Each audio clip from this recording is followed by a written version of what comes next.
मेरा नाम है रमन, राजेश रमन।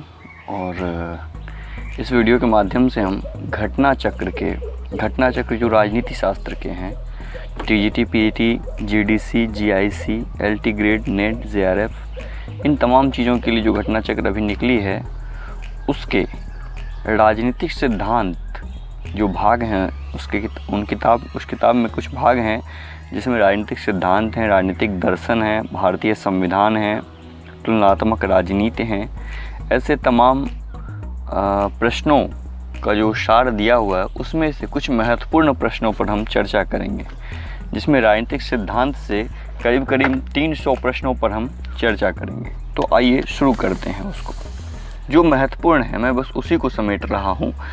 हालांकि टोटल इसमें करीब 800 प्रश्न हैं, 800 या 900 प्रश्न हैं, लेकिन उन तमाम प्रश्नों में बस 300 प्रश्न जो मुझे महत्वपूर्ण लगे हैं मैं उसे समेटने की कोशिश किया हूँ। तो आइए शुरू करते हैं। सबसे पहला, राजनीति विज्ञान सामाजिक विज्ञान का वह अंग है जो राज्य के आधारभूत तत्वों तथा शासन के सिद्धांतों का विवेचन करता है। यह परिभाषा किसने दी है? तो यह परिभाषा पॉल जेनेट ने दी है। अगला प्रश्न, यूनानी नगर राज्य का आधुनिक नाम क्या है? तो राज्य है। अगला प्रश्न, पोलिस शब्द का संबंध किससे है? तो नगर राज्य से। पोलिस शब्द का मतलब किससे है? नगर राज्य से है। और शहर राज्य या सामान्यतः इससे संबंधित है तो प्राचीन ग्रीस से। मैं बस प्रश्नों का सभी आंसर सभी ऑप्शन नहीं दे के बस आंसर बता रहा हूँ। पॉलिटिक्स शब्द की उत्पत्ति पॉलिस से हुई है, जो एक क्या है? यूनानी शब्द है। अगला प्रश्न है कि निम्न में कौन सा समुच्चय राजनीति विज्ञान के विषय क्षेत्र को परिभाषित करता है?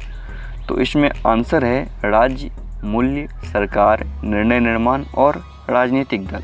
अगला प्रश्न, निम्नलिखित में कौन सा एक राजनीति विज्ञान के आधुनिक उपागम का अध्ययन क्षेत्र है?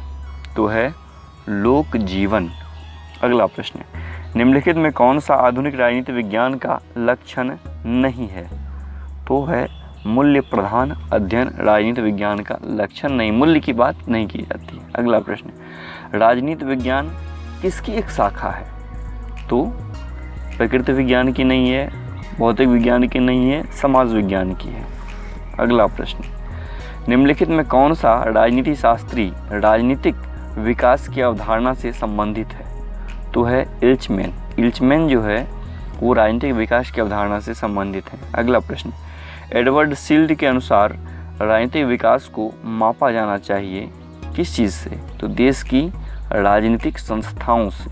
अगला प्रश्न, उत्पत्ति की दृष्टि से कौन सा सामाजिक विज्ञान राजनीति विज्ञान से पूर्व है? मतलब राजनीति विज्ञान किस चीज़ से उत्पन्न हुआ है? तो वह दर्शन शास्त्र से। दर्शन शास्त्र को सभी सामाजिक विज्ञानों का जनक माना जाता है। अगला प्रश्न, ये सभी प्रश्न किसी न किसी परीक्षा में आए हैं, इसलिए घटना चक्र में इसे समाहित किया गया और उस प्रश्नों में हम महत्वपूर्ण प्रश्न निकाल रहे हैं। अगला प्रश्न है, पॉलिटिक्स शब्द की उत्पत्ति पॉलिस से हुई है, जो किस भाषा से लिया गया है? तो वह यूनानी भाषा से लिया गया है। पॉलिटिक्स शब्द की उत्पत्ति जो हुई है पॉलिस से, वो किस भाषा से लिया गया है? तो यूनानी भाषा से। अगला प्रश्न, आधुनिक राजनीतिक सिद्धांत के प्रमुख समर्थक कौन हैं? तो डेविड स्टर्न है, चार्ल्स मेरियम है, हेरोल्ड लसवेल है।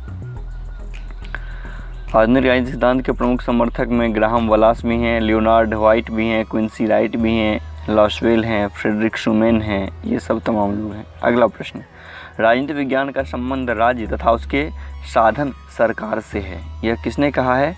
तो यह डिमॉक ने कहा है।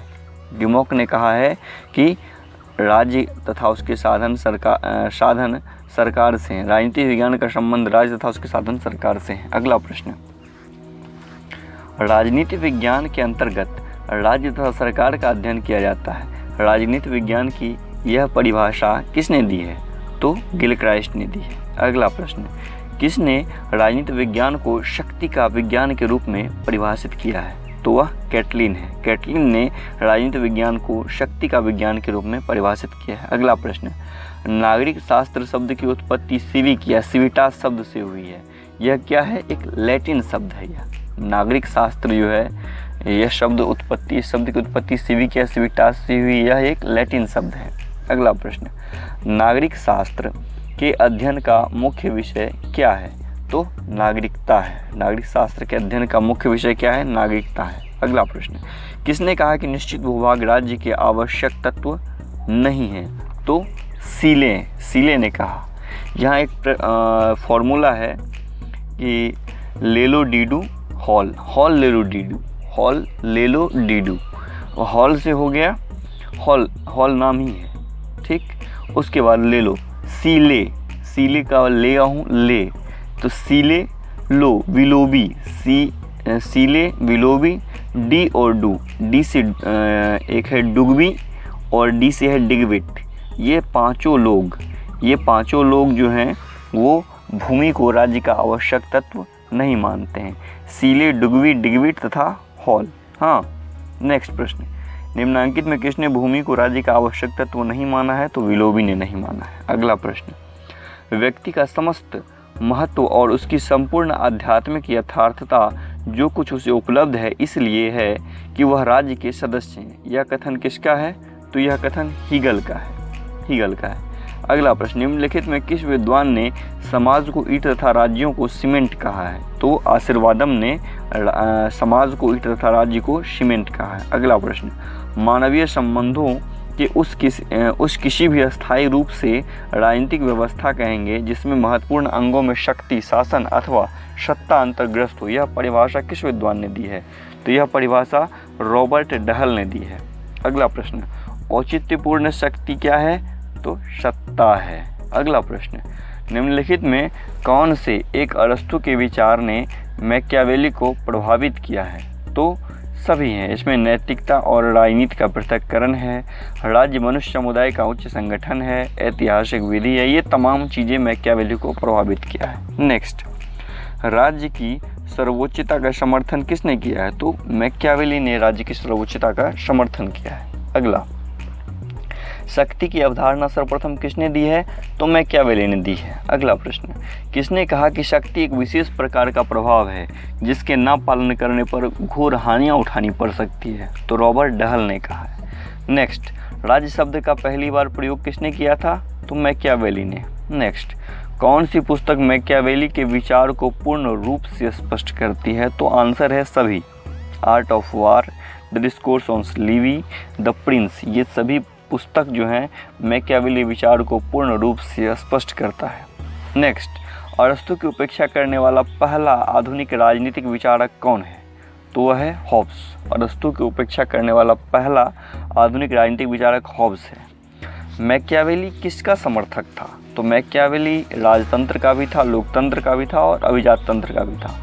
मैकियावेली कहता था कि जहाँ लोग अच्छे हों वहाँ लोकतंत्र लाया जाए और जहाँ लोग अच्छे ना हो, मतलब वो हिंसक प्रवृत्ति के हो या फिर उनमें स्वार्थ की भावना ज़्यादा हो, तो वहाँ पे राजतंत्र लाया जाए। नेक्स्ट, किसने राज्य को इस प्रकार वर्णन किया है कि वह संपूर्ण विज्ञान में साझेदारी है, संपूर्ण कला में साझेदारी है, प्रत्येक सद्गुण और सभी पूर्णता में साझेदारी है? तो एडमंड बर्क ने।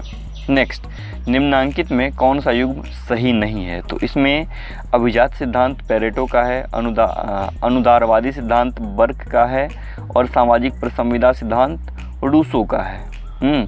प्लेटो का है आदर्शवादी, जबकि इसमें उदारवादी दिया है। नेक्स्ट प्रश्न, प्लेटो को राज्य के आदर्शवादी सिद्धांत का जनक माना जाता है क्योंकि इसलिए अब उसने अपने सिद्धांत के अच्छाई के विचार पर आधारित है, आदर्शवादी इसलिए माने जाते हैं। नेक्स्ट, निम्न में कौन सा एक सही सुमेलित नहीं है? फिर से वही ये प्रश्न है। तो जो सही सुमेलित है हम उसकी चर्चा करते हैं। सकारात्मक स्वतंत्रता हीगल बात करता है, सुख दुख का जनक बेंथम है और वैज्ञानिक व्यक्तिवाद स्पेंसर का है। नेक्स्ट प्रश्न, लोकतांत्रिक केंद्रीयतावाद एंजल्स का नहीं है। आगे आइए, प्लेटो के राजनीतिक चिंतन में बीज निहित है किसका? उपयोगितावाद का भी है, फांसीवाद का भी और समाजवाद का भी है, मतलब आंसर है उक्त सभी। अगला प्रश्न, राज्य ओक का चट्टान से उत्पन्न नहीं होता वरन उसमें निवास करने वाले व्यक्तियों के चरित्र से उत्पन्न होता है। यह किसने कहा था? तो यह प्लेटो ने कहा था। नेक्स्ट प्रश्न, इसमें दो चीज़ें इंपॉर्टेंट का मिलाने वाला ही है, तो इसमें दो चीज़ें इंपॉर्टेंट है। उच्चतर शक्ति केवल डाकुओं का झुंड बना सकती है, राज्य नहीं। यह कौन कहता है? तो बोधा कहता है।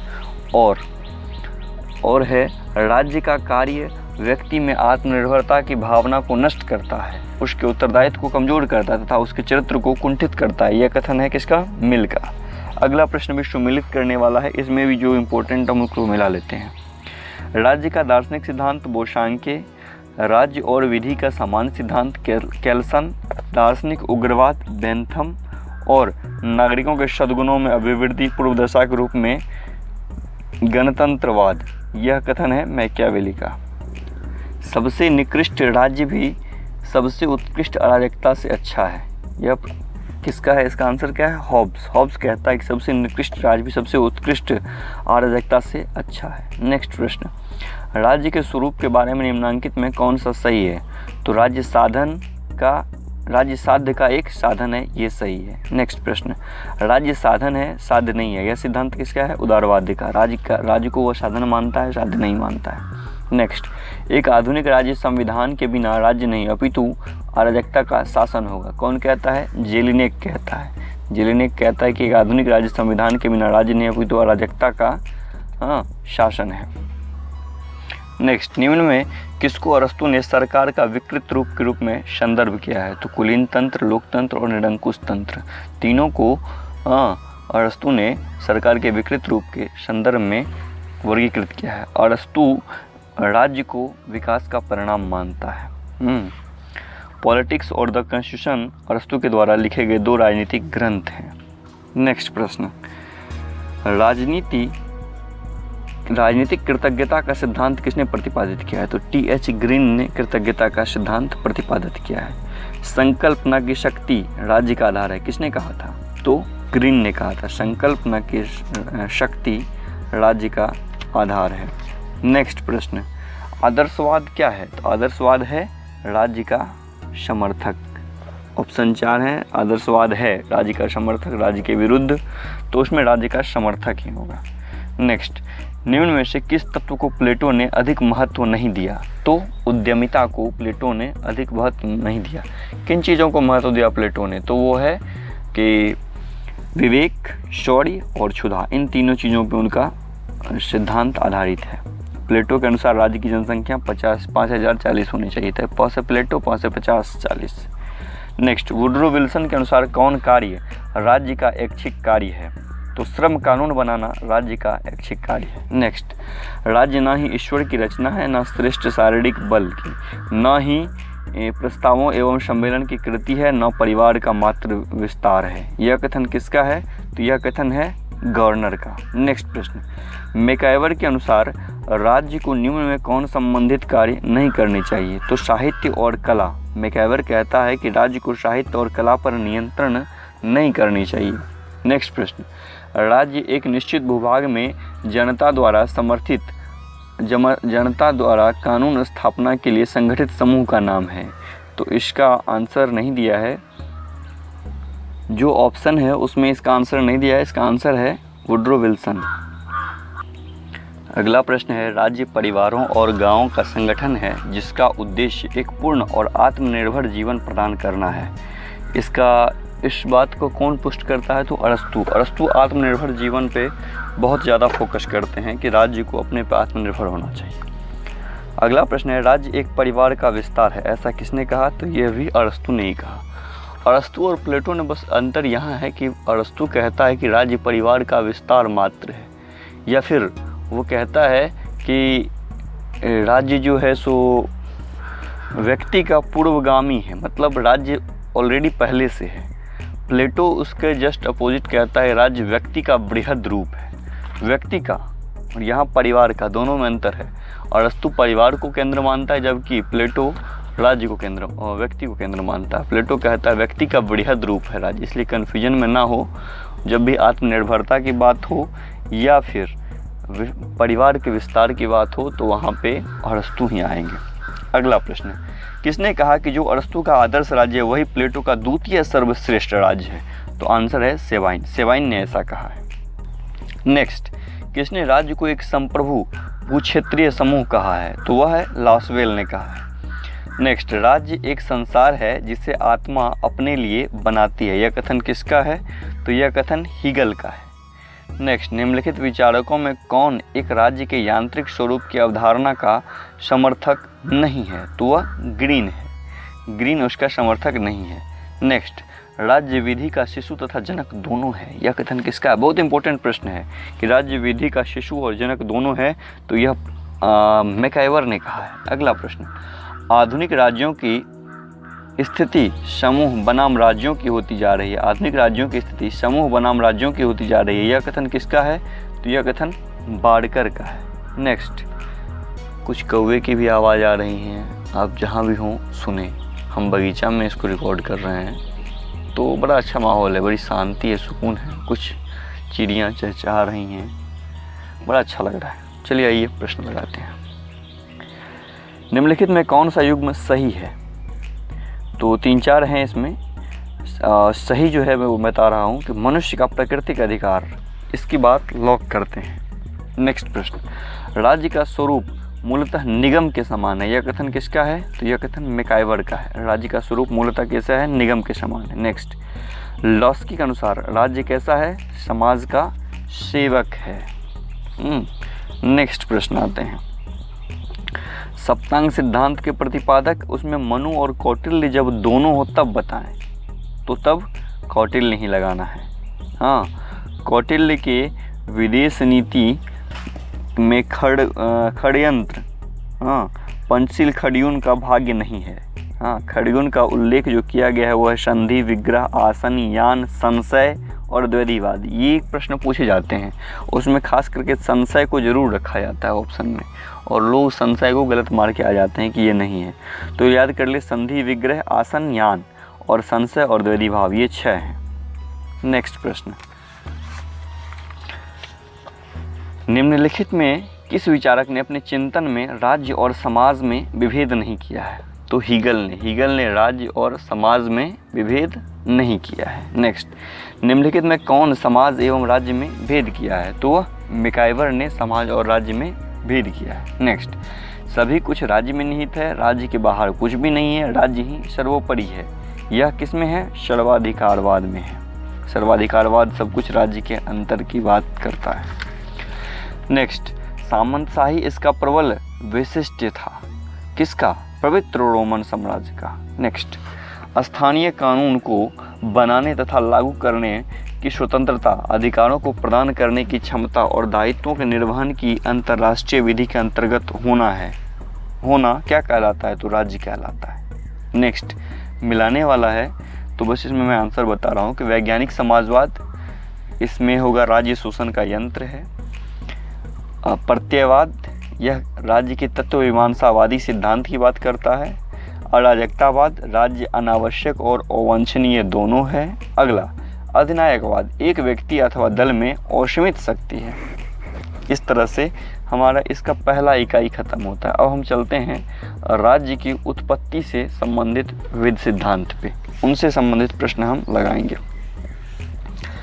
आइए, पहला प्रश्न, कौन आत्मरक्षा के अधिकार को व्यक्ति का प्राकृतिक अधिकार मानता है? तो हॉब्स मानता है। नेक्स्ट, निम्नलिखित में कौन सा मिलान गलत किया गया है? तो जो सही है मैं वो बता रहा हूँ कि राज्य की बहुलवादी धारणा इसके हैं लॉस्की हैं, मैकाइवर हैं। राज्य की शक्ति की धारणा मैकियावेली है, और सर्वसत्तावादी हैं हेगल और बेरी हार्ड। नेक्स्ट प्रश्न, मनुष्य राज्य की आज्ञा का पालन इसलिए करता है क्योंकि वह जानता है कि अवज्ञा करने से होने वाले अहित की तुलना में आज्ञा पालन अधिक उपयोगी है। कौन कहता है? बेंथम कहता है। नेक्स्ट, निम्नलिखित कथनों में कौन सा सही नहीं है? तो जो सही नहीं है वो ये है कि राज्य की सदस्यता ऐच्छिक है, ये सही नहीं है। बाकी जो 3 हैं, राज्य अमूर्त है तथा सरकार मूर्त है, समाज राज्य से व्यापक है और सरकार राज्य का अभिकर्ता है। नेक्स्ट आते हैं, राज्य सरकार के संसाधनों से संगठित एक व्यक्ति है जो कानून का निर्माण एवं क्रियान्वयन करता है, किसके द्वारा कहा गया है? तो ये डायसी के द्वारा कहा गया है। नेक्स्ट, राज्य सिर्फ समुदाय नहीं वरन एक वह सर्वोच्च समुदाय है, यह कौन कहता है? तो यह अरस्तु कहता है। नेक्स्ट, निम्नलिखित में किसने राज्य की जीवधारी सिद्धांत का प्रतिपादन किया है? तो हर्बर्ट स्पेंसर ने राज्य की जीवधारी सिद्धांत का प्रतिपादन किया है। नेक्स्ट, यह किसने कहा कि आधुनिक राज्य का मुख्य पक्ष उसकी भूमि, शारीरिक हिंसा के साधनों पर एकाधिकार तथा उसकी वैधानिकता है? तो आंसर है वेबर ने ऐसा कहा था। नेक्स्ट, यह सत्य है कि जहाँ अभिभूत करने वाली शक्ति नहीं होती वहाँ राज्य नहीं होता, परंतु शक्ति के क्रियान्वयन से ही राज्य का निर्माण नहीं होता, अन्यथा दस्युपोत और विद्रोहकारी सेना भी राज्य बन जाएगी। यह कथन किसका है? तो मैकाइवर का है। नेक्स्ट प्रश्न, निम्नलिखित राजनीतिक दार्शनिकों के सही ऐतिहासिक क्रम को पहचानिए। तो इसमें है, सबसे पहले हॉब्स आए थे 1588 में, लॉक आए थे 1632 में, मॉन्टेस्क्यू 1689 में और रूसो का जन्म 1712 में होता है। नेक्स्ट, राजनीति के बिना इतिहास निष्फल है और इतिहास के बिना राजनीति निर्मूल है। किसने कहा था? तो सीले ने कहा था। सीले ने ही कहा, भूमि को राज्य का आवश्यक तत्व नहीं माना था और इसी ने कहा है कि इतिहास के बिना राजनीति और राजनीति के बिना इतिहास व्यर्थ है। अगला प्रश्न, राज्य की उत्पत्ति के संबंध में ऐतिहासिक सिद्धांत प्रतिपादित किया गया था। किसके द्वारा? तो हेनरी मैन के द्वारा प्रतिपादित किया गया था। नेक्स्ट, सामान्य इच्छा के प्रति वास्तविक आपत्ति यह है कि जहाँ तक यह इच्छा है सामान्य नहीं है, तथा जहाँ यह सामान्य है वहाँ इच्छा नहीं। यह किसने कहा था? तो यह हॉब्स ने कहा था कि इच्छा सामान्य नहीं है और सामान्य इच्छा नहीं। नेक्स्ट प्रश्न, अच्छा याद करने का तरीका। नेक्स्ट प्रश्न, प्रकृति के अधिकारों का सिद्धांत एक भाग है किसका? सामाजिक समझौते सिद्धांत का। नेक्स्ट प्रश्न, निम्न में से किस विचारक ने सामाजिक समझौते के सिद्धांत की आलोचना नहीं की है? तो राइट ने नहीं की, मतलब राइट है। तो किसने आलोचना की है? तो ग्रीन ने की है, वाहन ने की है, मार्क्स ने की है। ये लोग सामाजिक समझौते सिद्धांत के आलोचक रहे हैं। नेक्स्ट, सामाजिक अनुबंध सिद्धांत इस पर आधारित है। किस पर? व्यक्तिवाद पर आधारित है। नेक्स्ट प्रश्न, सामाजिक संविदा का सिद्धांत मुख्य रूप से यह कार्य करने का प्रयत्न करता है। क्या, कौन सा कार्य? तो राजनीतिक बाध्यता के आधार पर व्याख्या करना। नेक्स्ट, प्रत्येक व्यक्ति सबके हाथों में अपने को समर्पित करते हुए किसी के हाथों में अपने को समर्पित नहीं करता है। यह कथन किसका है? तो रूसो का है। नेक्स्ट, सामाजिक समझौते के सिद्धांत के साथ संप्रभु राज्य की अवधारणा को किसने संयुक्त किया है? तो हॉब्स ने संयुक्त किया है। नेक्स्ट प्रश्न, वर्तमान समय में राज्य की उत्पत्ति का कौन सा सिद्धांत सबसे अधिक मान्य है? तो ऐतिहासिक सिद्धांत सबसे अधिक मान्य है। नेक्स्ट, निम्नलिखित में कौन सा ऐतिहासिक सिद्धांत माना जाता है? तो विकासवादी सिद्धांत को ही ऐतिहासिक सिद्धांत माना जाता है। इसके अंतर्गत ये कहा जाता है कि राज्य का विकास हुआ है, धीरे धीरे हुआ है। कोई ऐसा नहीं कि एकाएक समझौता हुआ और राज्य बन गया, धीरे धीरे ऑटोमेटिक अपना काम होते गया और एक टाइम आया कि राज्य बन गया। नेक्स्ट, निम्नलिखित में कौन सा राज्य की उत्पत्ति की सही व्याख्या करता है? तो वह है अपने सीमित रूप में उपयुक्त सभी। इसमें क्या सब है? राज्य के देवी सिद्धांत, समझौता सिद्धांत और विकासवादी सिद्धांत। नेक्स्ट प्रश्न, निम्नलिखित में कौन सा सिद्धांत राज्य की उत्पत्ति की सही व्याख्या करता है? तो अपने सीमित रूप में उपयुक्त सभी। दैवीय सिद्धांत भी करता है, सामाजिक समझौता सिद्धांत भी करता है और विकासवादी सिद्धांत भी करता है। रूसो कहाँ का रहने वाला था? तो रूसो फ्रांस का रहने वाला था, इसलिए फ्रांस की क्रांति में रूसो का काफ़ी रोल दिखता है। जैसे लॉक का अमेरिका में, वैसे फ्रांस में रूसो का दिखता है। समानता, स्वतंत्रता और बंधुत्व ये किसी और की नहीं, रूसो की ही देन है। अगला प्रश्न, प्राकृतिक अवस्था वाले मनुष्य को आदर्श बर्बर की संज्ञा किसने दी थी? तो रूसो ने दी थी। आदर्श बर्बर जब आएगा तो वहाँ पे रूसो आ जाएगा। नोबल सेवेज, आदर्श बर्बर। नेक्स्ट प्रश्न, रूसो की सामान्य इच्छा के संबंध में कौन सा कथन सही नहीं है? तो यह सबकी इच्छा है, ये सही नहीं है, बल्कि इसके अलावा जो 3 हैं वो सब सही हैं। यह राज्य में कानून का स्रोत है, यह सदैव जनहित में होती है और यह सदैव सही होती है। ये सब सही हैं, बाकी वो सबकी इच्छा है, सही नहीं है। अगला प्रश्न, रूसो के लिए किसी सामान्य इच्छा के अभिव्यक्ति के रूप में माना जाता है? तो कानून को। अगला प्रश्न है, मनुष्य स्वतंत्र पैदा हुआ है किंतु वह सर्वत्र जंजीरों से बंधा हुआ है। इस वाक्य से रूसो का क्या आशय है? तो आंसर ये है कि इन श्रृंखलाओं को तोड़ दिया जाए। इसका आंसर यही है। अगला प्रश्न, किसने रूसो के सामान्य इच्छा के सिद्धांत एवं सामाजिक अनुबंध के नैतिक महत्व को अनुबंध के आध्यात्मिक सिद्धांत में विकसित किया है? तो आंसर हो जाएगा कांट ने। नेक्स्ट, किसने सामाजिक संविदा सिद्धांत की घटिया इतिहास, घटिया दर्शन और घटिया विधि के रूप में आलोचना की है? तो सर हेनरी मैन ने घटिया इतिहास, घटिया दर्शन और घटिया विधि के रूप में सामाजिक संविधान सिद्धांत की आलोचना की है सर हेनरी मैन ने। नेक्स्ट प्रश्न, राज्य के विकास में मुख्य भूमिका किसकी है? तो इसको नोट कर लें या याद कर लें। रक्त संबंध, धर्म, शक्ति, राजनीतिक चेतना और आर्थिक गतिविधि आवश्यक रूप से, क्योंकि बाकी में या तो राजनीतिक चेतना नहीं है तो आर्थिक गतिविधि नहीं है, तो ये दोनों बहुत इंपॉर्टेंट है। नेक्स्ट, कौटिल्य के राज्य के देवी सिद्धांत में कितने देवता? तो 12 देवता हैं। कौटिल्य ने सामाजिक समझौते सिद्धांत की बात की है, न कि देवी सिद्धांत की। हाँ, मनु ने जो की है तो उसमें होगा 8 देवता। 8 देवताओं जिसमें सूर्य, यम, कुबेर, इंद्र, वरुण, पवन, चंद्र और अग्नि, इनके तत्वों, इनके शक्तियों का समावेश होता है। नेक्स्ट, राज्य की उत्पत्ति का देवी सिद्धांत धर्म को राजनीति से मिलाता है। अगला प्रश्न, नागरिक शास्त्र के शिक्षण का मुख्य प्रमुख लक्ष्य अच्छे नागरिक तथा उच्च श्रेणी के नागरिक चरित्र उत्पन्न करना है। यह कौन कहता है? तो बिनिंग एंड बिनिंग। अगला प्रश्न, सामाजिक समझौता सिद्धांत मूलतः क्या चाहता है? तो राजनीतिक दायित्व के आधार को समझना चाहता है। अगला प्रश्न मिलान करने वाला है, तो बस मैं आंसर बता रहा हूँ कि हॉब्स किसकी बात करता है? लेवियाथन लिखा था हॉब्स ने। रॉबर्ट फिल्मर जो है पितृसत्तात्मक है, फिल्मर। अच्छा, रूसो ईमाइल की रचना की है और लॉक ने सिविल सरकार और ट्रीटीज, उन्होंने 2 समझौते की बात की थी। नेक्स्ट, राज्य ही नगर था और चर्च भी। यह वाक्य किस व्यवस्था का विवरण देता है? तो यह यूनानी नगरों का विवरण देता है। अगला प्रश्न, कौन सी विधि राष्ट्र के मौलिक विधि के रूप में मानी जाती है? तो वह है संवैधानिक विधि राष्ट्र की मौलिक विधि के रूप में मानी जाती है। अगला प्रश्न, शक्ति का स्थानांतरण हो सकता है न कि इच्छा का, जो संप्रभु होती है। यह किसने कहा? तो यह रूसो ने कहा।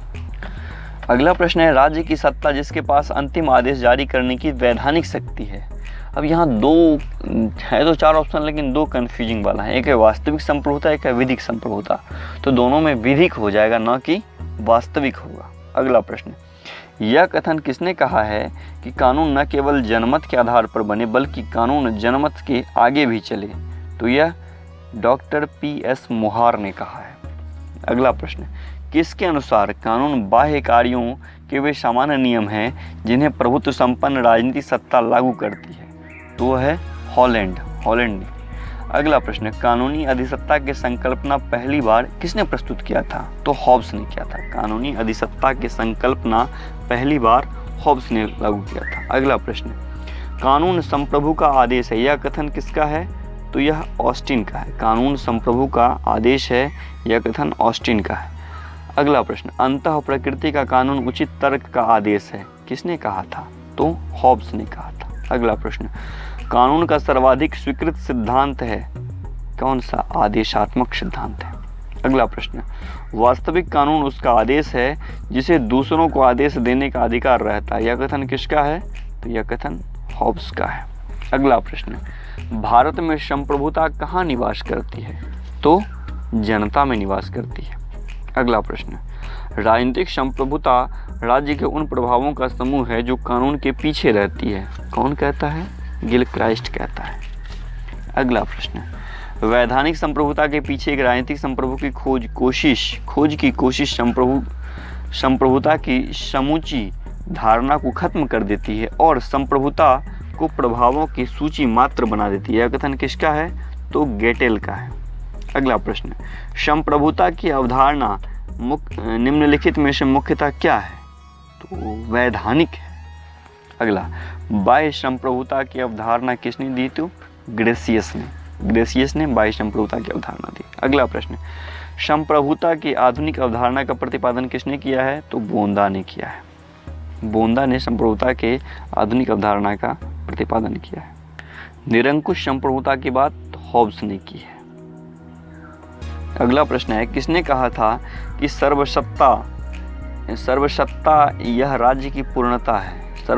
किसने कहा था कि सर्वसत्ता यह राज्य की पूर्णता है? तो रोमनों ने कहा था। अगला प्रश्न, निम्नलिखित में कौन से रूसो के जनरल विल की विशेषताएं थी? तो आंसर है सी, मतलब 1, 2, 3। यह आंतरिक इच्छा की अभिव्यक्ति है, यह हर व्यक्ति की सबसे अच्छी इच्छा है और यह अस्थायी है। ये तीनों जो है सही है, मतलब जनरल विल की। अगला प्रश्न, लॉक का विश्वास था कि संप्रभु, आंसर है विद्यमान कानूनों से बंधा हुआ है।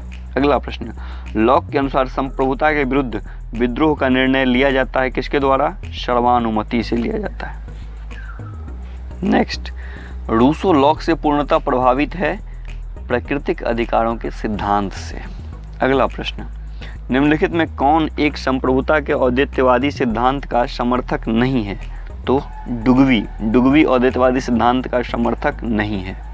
नेक्स्ट प्रश्न, किस राजनीतिक विचारक ने राजनीतिक संप्रभुता की अवधारणा सर्वप्रथम प्रस्तुत की थी?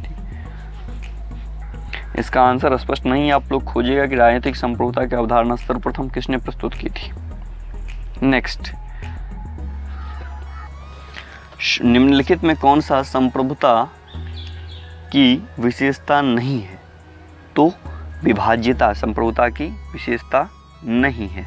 नेक्स्ट, बहुलवादी विश्वास करते हैं किसमें? नाम मात्र की संप्रभुता में बहुलवादी विश्वास करते हैं। अगला प्रश्न, बहुलवादी पक्ष में है किसके? तो राज्य की शक्तियों को कम करने के।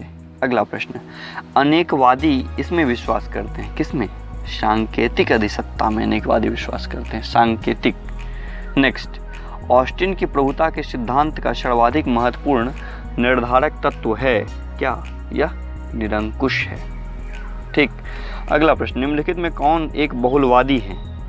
तो रॉबर्ट डहल एक बहुलवादी हैं, बाकी अरस्तु, स्टर्न हैं, ये सब ऑप्शन में है, तो रॉबर्ट डहल ही एक बहुलवादी हैं। डहल की पुस्तक है ए प्रीफेस टू डेमोक्रेटिक थ्योरी पोलियार्की में लोकतंत्र के बहुलवादी स्वरूप की उन्होंने व्याख्या की है। अगला प्रश्न, निम्नलिखित में किन दो राजनीतिक दर्शन में यह मत व्यक्त किया गया कि समितियां राज्य संप्रभुता के लिए हानिकारक है? तो आंसर है हॉब्स और रूसो ने राजनीतिक दर्शन में यह मत व्यक्त किया कि समितियां राज्य संप्रभुता के लिए हानिकारक है। अगला प्रश्न है, यदि संविधान परम संप्रभु है तो तात्कालिक संप्रभुता आरोपित होगी विधि निर्माता निकाय में। अगला प्रश्न, परंपरागत संप्रभुता के विचार का बहुलवादी विरोध करते हैं क्यों विरोध करते हैं? क्योंकि दूसरे संगठन उतने ही महत्वपूर्ण है जितना कि राज्य महत्वपूर्ण है। अगला प्रश्न है, किस तरह की संप्रभुता जनता को सर्वोच्च मानती है? तो जन संप्रभुता जनता को सर्वोच्च मानती है। अगला प्रश्न है, जितनी प्रभुसत्ताएं होती हैं उतने ही राज्य होते हैं। यह विचार किस लेखक का है? तो गेटिल का है कि जितनी प्रभुसत्ताएं होंगी उतने राज्य होंगे। अगला प्रश्न, यदि अधिसत्ता संपूर्ण नहीं है तो कोई राज्य अस्तित्व में नहीं रहेगा। इसका आंसर हालांकि नहीं दिया है, गेटिल आंसर होगा इसका। अगला प्रश्न, यह कथन किस विद्वान से संबंधित है कि जिस तरह के बिना आत्मविनाश के व्यक्ति अपने जीवन और व्यक्तित्व को दूसरे को नहीं दे सकता, एक पेड़ अपने अंकुरित होने का अधिकार को दूसरे को नहीं दे सकता, उसी प्रकार बिना आत्मविनाश के संप्रभुता दूसरे को नहीं दी जा सकती। तो शरीर का सबसे कौन सा महत्वपूर्ण अंग होता है? तो लीवर। तो लीवर ही कहा था कि जैसे आप अपना विनाश करेंगे तभी आप अपनी संप्रभुता किसी को सौंप पाएंगे। अगला प्रश्न, कौन एक संप्रभुता की विशेषता नहीं है? तो वह है अंतर्भावना। विभाज्यता भी नहीं है और अंतर्भावना भी नहीं है। सॉवरेनिटी संप्रभुता की लैटिन भाषा के किस शब्द से लिया गया है? तो सुपरएनस से। अगला प्रश्न, प्रभुसत्ता नागरिकों और शासितों के ऊपर ऐसी शक्ति है जिस पर कानून का कोई बंधन नहीं होता। किसने कहा था? बोंदा ने कहा था। अगला प्रश्न, संप्रभुता नागरिकों तथा प्रजाजनों प्रजागणों पर राज्य की वह सर्वोच्च शक्ति है जिस पर विधियों का कोई नियंत्रण नहीं रहता। संप्रभुता की यह परिभाषा किसकी है? तो यह परिभाषा बोंदा की है। अगला प्रश्न, संप्रभुता के विधिवादी सिद्धांत का प्रमुख प्रवक्ता निम्नलिखित में से कौन था? ऑस्टिन था। हाँ।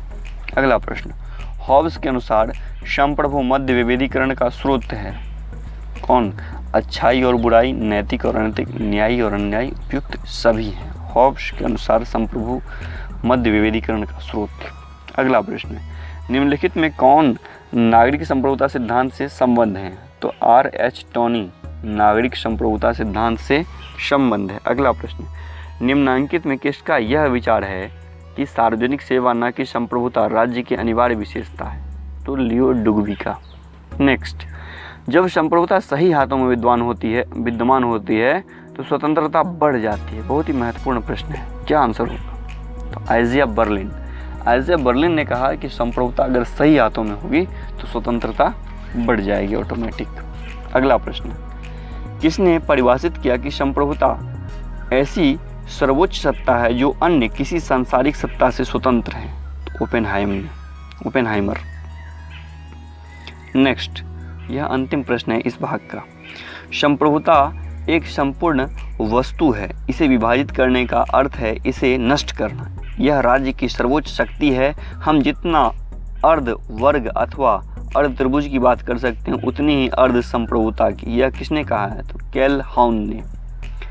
ये भाग यही समाप्त होता है। अगला भाग हम चलेंगे न्याय की बात करेंगे। न्याय से संबंधित जो प्रश्न हैं उसकी बात करेंगे। महत्वपूर्ण प्रश्न इस प्रकार हैं, प्लेटो के न्याय की अवधारणा का निम्न में कौन सा केंद्रीय लक्षण है? तो स्वतंत्रता, समानता, भातृत्व और समन्वय। 4 ऑप्शन हैं, आंसर है इसमें समन्वय। अगला प्रश्न, प्लेटो का न्याय संबंधी सिद्धांत स्थिर या निष्क्रिय, आत्मानुवादी, अनैतिक, अव्यवहारिक और अमनोवैज्ञानिक है। यह कथन किसका है? तो ऑप्शन में प्रोफेसर बार्कर भी दिया है और पॉपर भी दिया है। अक्सर लोग पॉपर को मानते हैं कि वो प्लेटो का आलोचक था, लेकिन यहाँ आंसर जो है बार्कर दिया है। बार्कर ने प्लेटो के न्याय को वस्तुतः न्याय नहीं, वह मनुष्य को अपने कर्तव्य तक सीमित रखने वाली एक भावना मात्र है। अगला प्रश्न, 4 ऑप्शन है इसमें, उसमें पूछ रहे हैं कि कौन समुदायवादी विचारक हैं। तो समुदायवादी विचारक जो हैं चार्ल्स टेलर हैं। चार्ल्स टेलर की कृति कौन सी है? Philosophical papers. उन्होंने समुदायवाद की बात की थी। अगला प्रश्न, एक बेहतर न्यायिक समाज की प्रकृति तथा उद्देश्य न्याय सिद्धांत की मौलिक अंग है। यह कथन किसका है? तो यह कथन रॉल्स का है। अगला प्रश्न, जॉन रॉल्स ने अपने न्याय सिद्धांत को क्या संज्ञा दी है? तो शुद्ध प्रक्रियात्मक न्याय है। जब भी प्रक्रिया की बात होगी तो रॉल्स को याद करिएगा। अगला प्रश्न, रॉल्स के अनुसार न्याय के लक्षण क्या हैं? तो उपयुक्त सभी हैं। क्या सब हैं? न्याय समाज का प्रथम सद्गुण है, प्रक्रियात्मक न्याय की प्रधानता है, सामाजिक न्याय से सरोकार है, ये सभी हैं। अगला प्रश्न, यह किसने प्रतिपादित किया कि न्याय सामाजिक संस्थाओं का प्राथमिक गुण है? तो जॉन रॉल्स ने।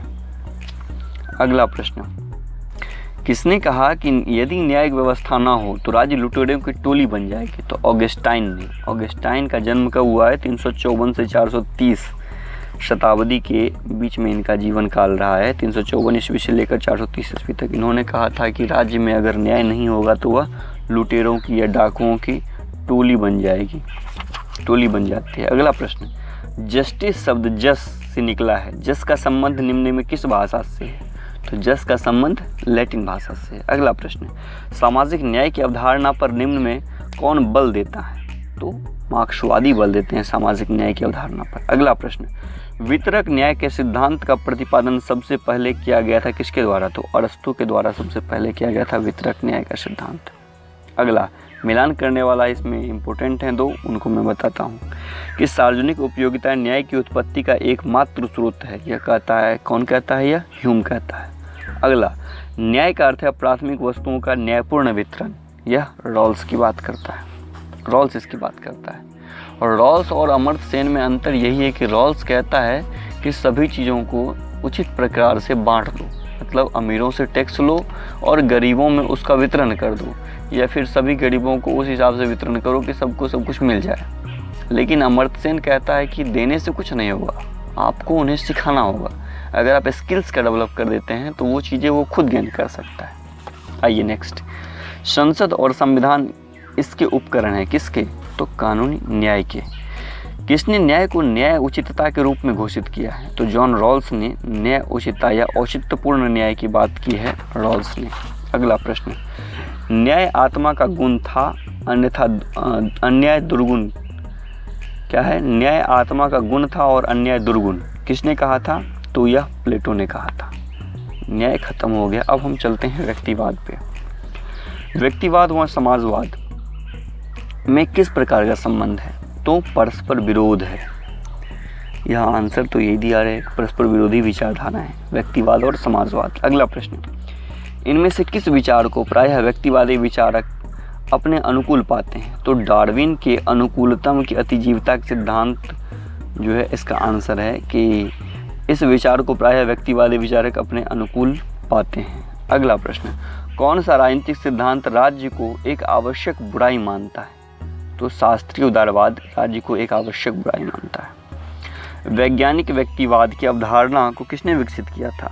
तो स्पेंसर ने वैज्ञानिक व्यक्तिवाद की अवधारणा को विकसित किया था। नेक्स्ट, कौन आधुनिक व्यक्तिवाद का प्रणेता माना जाता है? तो ग्राहम वलास आधुनिक व्यक्तिवाद का प्रणेता माना जाता है। अगला प्रश्न, राजनीतिक सिद्धांत जो नागरिकों के व्यक्तिगत जीवन में न्यूनतम हस्तक्षेप करे उसे क्या कहते हैं? उसे व्यक्तिवाद कहते हैं। अगला प्रश्न, निम्नलिखित में से व्यक्तिवादी विचारक कौन है? तो हर्बर्ट स्पेंसर व्यक्तिवादी विचारक है। अगला प्रश्न, योग्यतम की अतिजीवता का सिद्धांत किसने दिया था? तो स्पेंसर ने दिया था योग्यतम की अतिजीवता का सिद्धांत। अगला प्रश्न, शक्ति की राजनीति लोक कल्याण की राजनीति, तकनीकी राजनीति तथा दलीय राजनीति की प्रवृत्ति केंद्रीकरण की प्रवृत्ति का मुख्य कारण रही है, किसने कहा है? तो प्रोफेसर केसी हुइयर ने कहा है। नेक्स्ट, राजनीति विज्ञान शक्ति की रचना और भागीदारी का अध्ययन है, यह परिभाषा किसने दी है? तो लास्वेल व कापलान ने दी है। नेक्स्ट, किसने राजनीतिक शास्त्र को शक्ति के निर्माण एवं साझेदारी के अध्ययन के रूप में परिभाषित किया है? तो हेराल्ड लास्वेल तथा अब्राहम कैपलान ने ऐसा कहा है। अगला प्रश्न, शक्ति विनिश्चयों के निर्माण में सहभागिता है, शक्ति की यह परिभाषा किसकी है? तो यह परिभाषा लास्वेल की है। अगला प्रश्न, निम्नलिखित में से किसने इस विचार का समर्थन किया है कि राजनीतिक शक्ति की अवधारणा राजनीति के अध्ययन की आधारभूत अवधारणा है? एलन बॉल ने। अगला प्रश्न, आधुनिक राजनीतिक विज्ञान की प्रक्रिया की संकल्पना किसने दी थी? ऑथर बेंटले ने। राजनीतिक विज्ञान में प्रक्रिया की संकल्पना किसने दी थी? तो ऑथर बेंटले ने। इनकी पुस्तक है द प्रोसेस ऑफ गवर्नमेंट। अगला प्रश्न, कैटलिन के अनुसार राजनीतिक विज्ञान का विषय क्षेत्र क्या है? तो शक्ति का अध्ययन है कैटलिन के अनुसार राजनीतिक विज्ञान का विषय क्षेत्र। अगला प्रश्न, निम्नलिखित में कौन एक नागरिक समाज की महत्वपूर्ण विशेषता है? तो वह है बाध्यकारिता, महत्वपूर्ण विशेषता। अगला प्रश्न, व्यवहारवाद की एक महत्वपूर्ण विशेषता क्या है? तो अंतर अनुशासनात्मक दृष्टिकोण है। अगला प्रश्न, व्यवहारपरक राजनीतिक विज्ञान का जनक किसे माना जाता है? तो चार्ल्स मेरियम को माना जाता है। अगला प्रश्न, निम्नलिखित में से किस व्यवहारवादी विचारक ने अपने चिंतन में मानवीय स्वतंत्रता एवं प्रतिष्ठा को इरादे, प्रयोजन और प्रेरणा से जोड़ा है? तो B.F. स्किनर ने। अगला प्रश्न, उत्तर व्यवहारवाद का आधारभूत लक्षण नहीं है, तो लक्षण क्या सब है? प्रविधि से पूर्वसार, सामाजिक परिवर्तन पर बल, कर्मनिष्ठ विज्ञान, लेकिन अंतिम सामाजिक रूढ़िवादिता का विचारधारा जो है यह इनका लक्षण नहीं है। अगला प्रश्न, उत्तर व्यवहारवाद की सर्वोत्तम व्याख्या की जा सकती है किसमें? संरचनात्मक प्रक्रियावादी दृष्टिकोण के अग्रदूत के रूप में। अगला प्रश्न, फ्रैंकफर्ट स्कूल ने पूंजीवादी समाज की सांस्कृतिक आलोचना विशेषकर किस बात को लेकर की है? तो वह मनोवैज्ञानिक प्रभुत्व को लेकर की है। अगला प्रश्न, निम्नलिखित में कौन सा समाज कल्याण की सही संरचना है? तो है व्यक्ति लोक कल्याण के विरुद्ध किसी अधिकार का उपयोग नहीं कर सकता है। अगला प्रश्न, अब ये भाग खत्म हो गया। अब हम उदारवाद से संबंधित प्रश्न लगाएंगे कि उदारवाद निश्चित दर्शन कब बना है? तो यह 19वीं शताब्दी में निश्चित दर्शन बना है। अगला, इंग्लिश उदारवाद के समष्टिवादी विद्रोह के प्रणेता कौन? तो ग्रीन, बोशांके और बेडले, ये तीनों हैं। अगला प्रश्न, निम्नलिखित में कौन सा सही वक्तव्य है? तो वह एक पूंजीवादी राज्य भी एक कल्याणकारी राज्य हो सकता है। यही सही है इसमें। अगला प्रश्न, नव उदारवाद के प्रवर्तक कौन थे? तो नोजिक। नव उदारवाद के प्रवर्तक कौन थे? नोजिक थे। अगला प्रश्न मिलान करने वाला है, तो इसको हम बोल देते हैं परंपरागत उदारवाद ये आवश्यक बुराई मानता है राज्य को।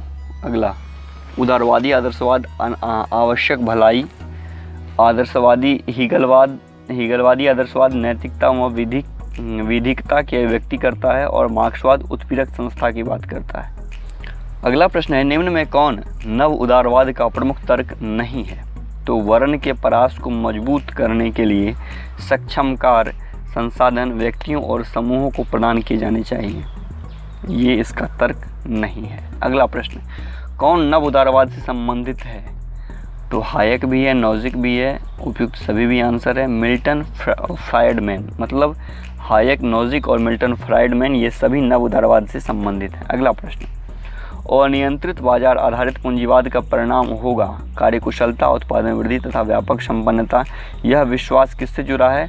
तो यह विश्वास नव उदारवाद के साथ जुड़ा है। अगला प्रश्न, आर्थिक क्षेत्र में व्यक्तिवाद का महान समर्थक कौन है?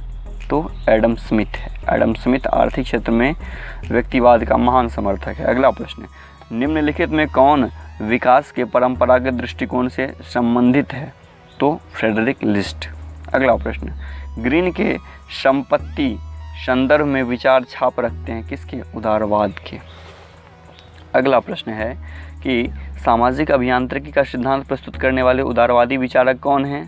तो कार्ल जे पॉपर। पॉपर ने सामाजिक अभियांत्रिकी का, सोशल इंजीनियरिंग का सिद्धांत रखा था। अगला प्रश्न, निम्नांकित में कौन एक उदारवाद की मूल्य मान्यता नहीं है? तो अधिकारों के प्रति राज्य में ही संभव है। अधिकारों की प्राप्ति राज्य में ही संभव है, ये मूल्य मान्यता नहीं है। इसके अलावा राज्य एक मानव निर्मित संस्था है, व्यक्ति साध्य है और राज्य साधन है। राज्य की सत्ता का आधार व्यक्ति की सहमति है। ये सब सही है। अगला प्रश्न, एक राजनीतिक सिद्धांत के रूप में उदारवाद दो प्रमुख तत्वों का मिश्रण है। इसमें एक लोकतंत्र है, दूसरा व्यक्तिवाद। यह कथन किसका है? तो यह कथन मैकवर्ग का। नेक्स्ट, राज्य के बारे में यांत्रिक दृष्टिकोण उत्तरदायी है किसके? आंसर है उदारवाद के विकास के लिए। अगला प्रश्न, निम्नलिखित में किसका उदारवाद से मेल नहीं है? तो बुजुर्गवा राज्य से उदारवाद का मेल नहीं है। उदारवाद में व्यक्ति को केंद्रित रख के सारी चीज़ें व्यक्ति पे रखी जाती है, केंद्रित करके। अगला प्रश्न है कि मानव विवेक में आस्था निम्न में किस विचारधारा से है? किस विचारधारा में है? तो उदारवाद में है। नेक्स्ट है, सकारात्मक उदारवाद निकटस्थ है किसके? तो लोकतांत्रिक समाजवाद के निकटस्थ है सकारात्मक उदारवाद। व्यक्ति के स्वहित की सर्वोत्तम रक्षा उदारवाद में होती है। अगला, उदारवाद किसका हित चाहता है? तो वह धनवानों का हित चाहता है। नेक्स्ट, निम्न में कौन यह जानता है कि आधुनिक उदारवादी प्रजातांत्रिक राज्य एक औद्योगिक राज्य बन गया है? तो आंसर है गेलब्रेथ। अगला प्रश्न, किस राजनीति शास्त्री ने सामाजिक गतिशीलता, सामाजिक विभेदीकरण, आर्थिक परिवर्तन व राजनीतिक परिवर्तन को आधुनिकीकरण की विशेषता माना है? तो आइंस्टाइन ने। अगला प्रश्न, हस्तक्षेप की नीति किसकी विशेषता है? तो नकारात्मक उदारवाद की विशेषता है। अगला प्रश्न, लोक कल्याणकारी राज्य आवश्यक रूप से संश्लेषण है किसका? उदारवाद और समाजवाद का। अगला प्रश्न, किसने कहा कि कल्याणकारी राज्य वह राज्य है जो अपने नागरिकों के लिए व्यापक सामाजिक सेवाओं को उपलब्ध कराता है? तो T.W. कैंट ने। कांट नहीं, कैंट। अगला प्रश्न, लोक कल्याणकारी राज्य वह है जो अपने नागरिकों के लिए सामाजिक सेवाएं प्रदान करता है। यह कथन किसका है? तो यह कथन भी W.T. कैंट का है। यह खत्म हो गया। अब हम चलते हैं अराजकतावाद पे। राज्य के सावयविक होने पर किस वर्ग का विश्वास था? तो आदर्शवादियों का। अगला, निम्नलिखित में किस विचारधारा का उद्देश्य राजनीति का आध्यात्मिकरण है? तो सर्वोदय। संपत्ति चोरी है प्रूधो। गांधी जी फांसीवादी अराजकतावादी थे किसके तरह? तो किसी की तरह नहीं। गांधी का एक अलग व्यक्तित्व था, वो टॉल्स्टॉय से भी मैच नहीं करते, प्रभावित जरूर थे लेकिन उनका मैच नहीं करता था किसी से। अगला प्रश्न, और ये अंतिम है अराजकतावाद से। तो अराजकतावाद क्या है? तो राज्य के समर्थक हैं या व्यक्ति के समर्थक या राज्य के विरुद्ध? तो यह राज्य के विरुद्ध है। अब अगले भाग में हम चलेंगे फांसीवाद पे। फांसीवाद से संबंधित प्रश्न हैं कुछ। तो निम्न में किसने राज्य को एक साध्य के साधन के रूप में नहीं बल्कि स्वतः साध्य के रूप में माना है? तो तानाशाही ने या फांसीवादी ने। अगला प्रश्न, जिसे जीना है उसे युद्ध करना होगा, कौन कहता था? हिटलर। अगला प्रश्न, अस्थायी अधिनायकवाद के अस्थायी और सुस्थापित और अत्याचारपूर्ण व्यवस्था बन जाने की संभावना सदा बनी रहती है, यह कथन किसका है?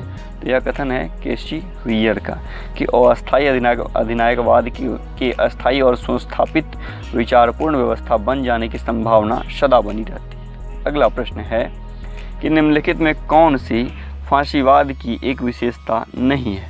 तो व्यक्तिवाद में फांसीवाद को विश्वास नहीं है। अगला प्रश्न है, फांसीवाद निम्नलिखित में किस एक सिद्धांत का समर्थन नहीं करता है? तो षड्भारा की तानाशाही का समर्थन नहीं करता है। अगला प्रश्न है, फांसीवाद में निम्नलिखित में किसको महिमा मंडित किया जाता है? तो हिंसा को, युद्ध को, नेता को, क्रांति को महिमा मंडित नहीं किया जाता है। फासिज्म किस भाषा से लिया गया है? तो यह लैटिन भाषा से लिया गया है। अंग्रेजी के फासिज्म शब्द की उत्पत्ति इतावली भाषा के फासियो से हुई, जो मूलतः लैटिन भाषा के फासिस से उद्भूत है। किसने कहा था कि आदमी के लिए युद्ध वही है जो औरतों के लिए मातृत्व? मुसोलिनी कहता था।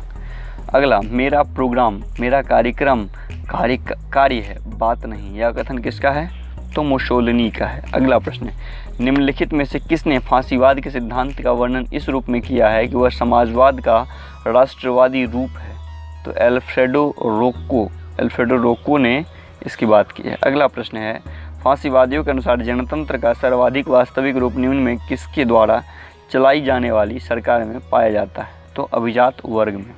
अगला प्रश्न, फांसीवाद ने राज्य को क्या माना है? तो व्यक्तियों पर एक निरंकुश शक्ति माना है। अगला प्रश्न, निम्नांकित में कौन सी विशेषता फांसीवाद में पाई जाती है? तो यह है प्रजातंत्र का विरोधी होना फांसीवाद में पाई जाती है। अगला प्रश्न, फांसीवाद विश्वास करता है किसमें? राज्य दल से श्रेष्ठ है, मतलब दल की बात नहीं करता। फांसीवाद यहीं खत्म होता है। अब चलते हैं हम प्रजातंत्र में। जनतंत्र एक ऐसी प्रणाली है जिसमें प्रत्येक व्यक्ति भागीदार होता है, यह परिभाषा किसने दी है? तो सीले ने ही परिभाषा दी है। अगला प्रश्न, विकास का नवशास्त्रीय सिद्धांत आवश्यक हो गया है किसमें?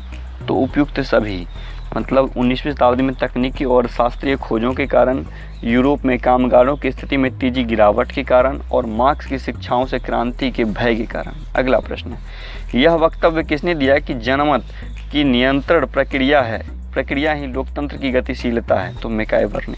अगला प्रश्न, निम्नलिखित में किसने लोकतंत्र को बहुमत की निरंकुशता के रूप में वर्णित किया है? तो टॉकविले ने लोकतंत्र को बहुमत की निरंकुशता के रूप में वर्णित किया है। अगला प्रश्न, रूसों के लोकतंत्र के उदार सिद्धांत के संदर्भ में निम्न में कौन सा कथन गलत है? तो प्राकृतिक समानता की बात रूसों नहीं करते हैं, यह गलत है। अगला प्रश्न, प्रजातांत्रिक संस्कृति से सुषुप्त श्वान सिद्धांत का आशय है निम्न सहभागिता सरकार के लिए बेहद संतोषप्रद है। अगला प्रश्न है, लोकतंत्र शासन का विकृत स्वरूप है, कौन कहता है? अरस्तू कहता है लोकतंत्र शासन का विकृत रूप है। और बहुमत का या बहुसंख्यक का तानाशाही किसने कहा है? तो टॉकविले ने कहा है। अगला प्रश्न है, 20वीं शताब्दी के 7वें दशक के पूर्वार्ध में किसने प्रजातंत्र के लिए नागरिक नामक आंदोलन चलाया था? यह प्रश्न देखिए, मतलब घुमा के दिया गया, वही प्रश्न को घुमा के कहा गया है। आंसर है हालांकि जयप्रकाश नारायण। इन्होंने a picture of Sarvodaya social order इनकी रचना है। अगला प्रश्न आते हैं, निम्न में कौन यह मानता है कि आधुनिक उदारवादी प्रजातांत्रिक राज्य एक औद्योगिक राज्य बन गया है? तो वह है गेलब्रेथ। अगला प्रश्न है, निम्नलिखित में कौन एक प्रजातंत्र के बहुलवादी सिद्धांत का समर्थक है? तो वह है डेविड ट्रूमैन। अगला प्रश्न, निम्नलिखित में कौन सा एक सही सुमेलित नहीं है? तो लोकतंत्र का कॉर्पोरेट सिद्धांत हीगल। कॉर्पोरेट सिद्धांत की बात नहीं, हीगल आदर्शवादी थे।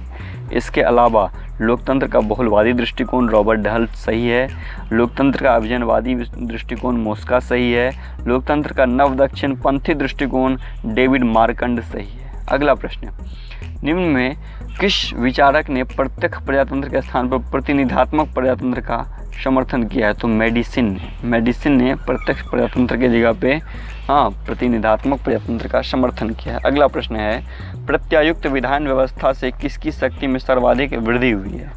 हालांकि इसका आंसर नहीं दिया है। इसका अर्थ है विधानमंडल द्वारा कार्यपालिका को प्रत्यायुक्त नियम बनाने की शक्ति का प्रयोग। आते हैं अगले प्रश्न पे कि लोकतंत्र के बारे में यह कथन किस विचारक का है कि इस बात से कोई इनकार नहीं करता कि वर्तमान प्रतिनिधि सभाओं में अनेक त्रुटियां हैं, पर यदि मोटर गाड़ी खराब हो जाए तो उसकी जगह बैलगाड़ी का इस्तेमाल करने लगना मूर्खता होगी, चाहे इसकी कल्पना कितनी मधुर क्यों न लगे। C.D. बर्न्स, मतलब आप अगर ये मोटर गाड़ी ख़राब हो जाए तो हम बैलगाड़ी से जाने लगे, या फिर हमारी राजनीतिक व्यवस्था जो अभी चल रही लोकतंत्र अगर वो अच्छी नहीं है तो इसकी जगह हम राजतंत्र स्थापित कर ले। इस तरह की बात जो है C.D. बर्न्स ने की है।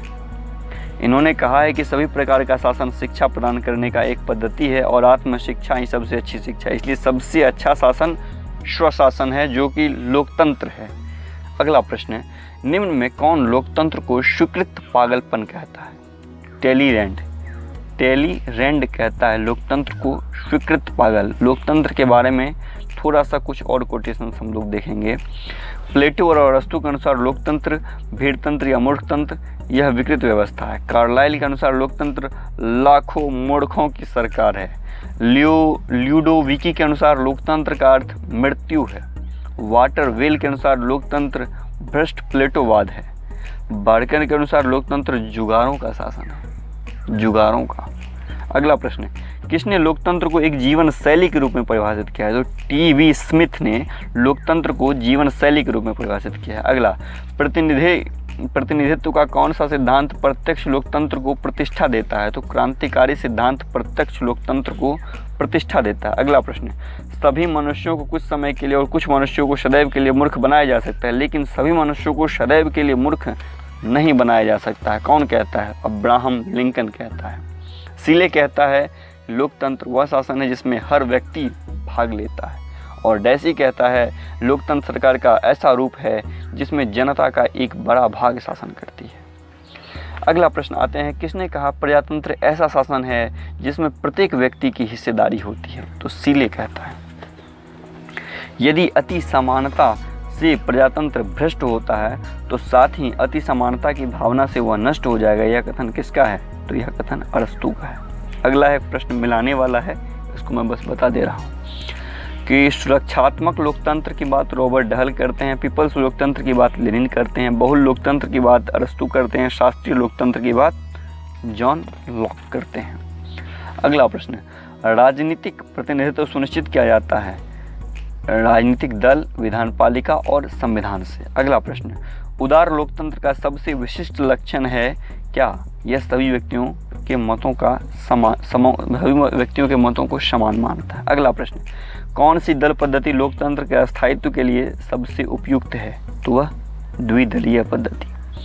निम्नलिखित में कौन प्रत्यक्ष प्रजातंत्र का साधन नहीं है? तो दबाव समूह। फ्रांस जाना जाता है किस रूप में? बहुदलीय व्यवस्था के रूप में। निम्न में किस एक को आधुनिक लोकतंत्र का अदृश्य साम्राज्य कहा जाता है? तो दबाव समूह को। औपचारिक प्रशिक्षण को निम्न वर्गों में किस में विभाजित किया जा सकता है? तो उपयुक्त सभी, प्रवेश पूर्व प्रशिक्षण, सेवाकालीन प्रशिक्षण और अभिनवकरण प्रशिक्षण सभी में। अगला प्रश्न, निम्न में कौन प्रत्यक्ष प्रजातंत्र से संबंधित है? तो प्रत्यक्ष प्रजातंत्र से जनमत संग्रह भी संबंधित है, प्लेबिसाइट भी संबंधित है, आरंभक भी संबंधित, मतलब सभी हैं। अगला मिलान करने वाला है,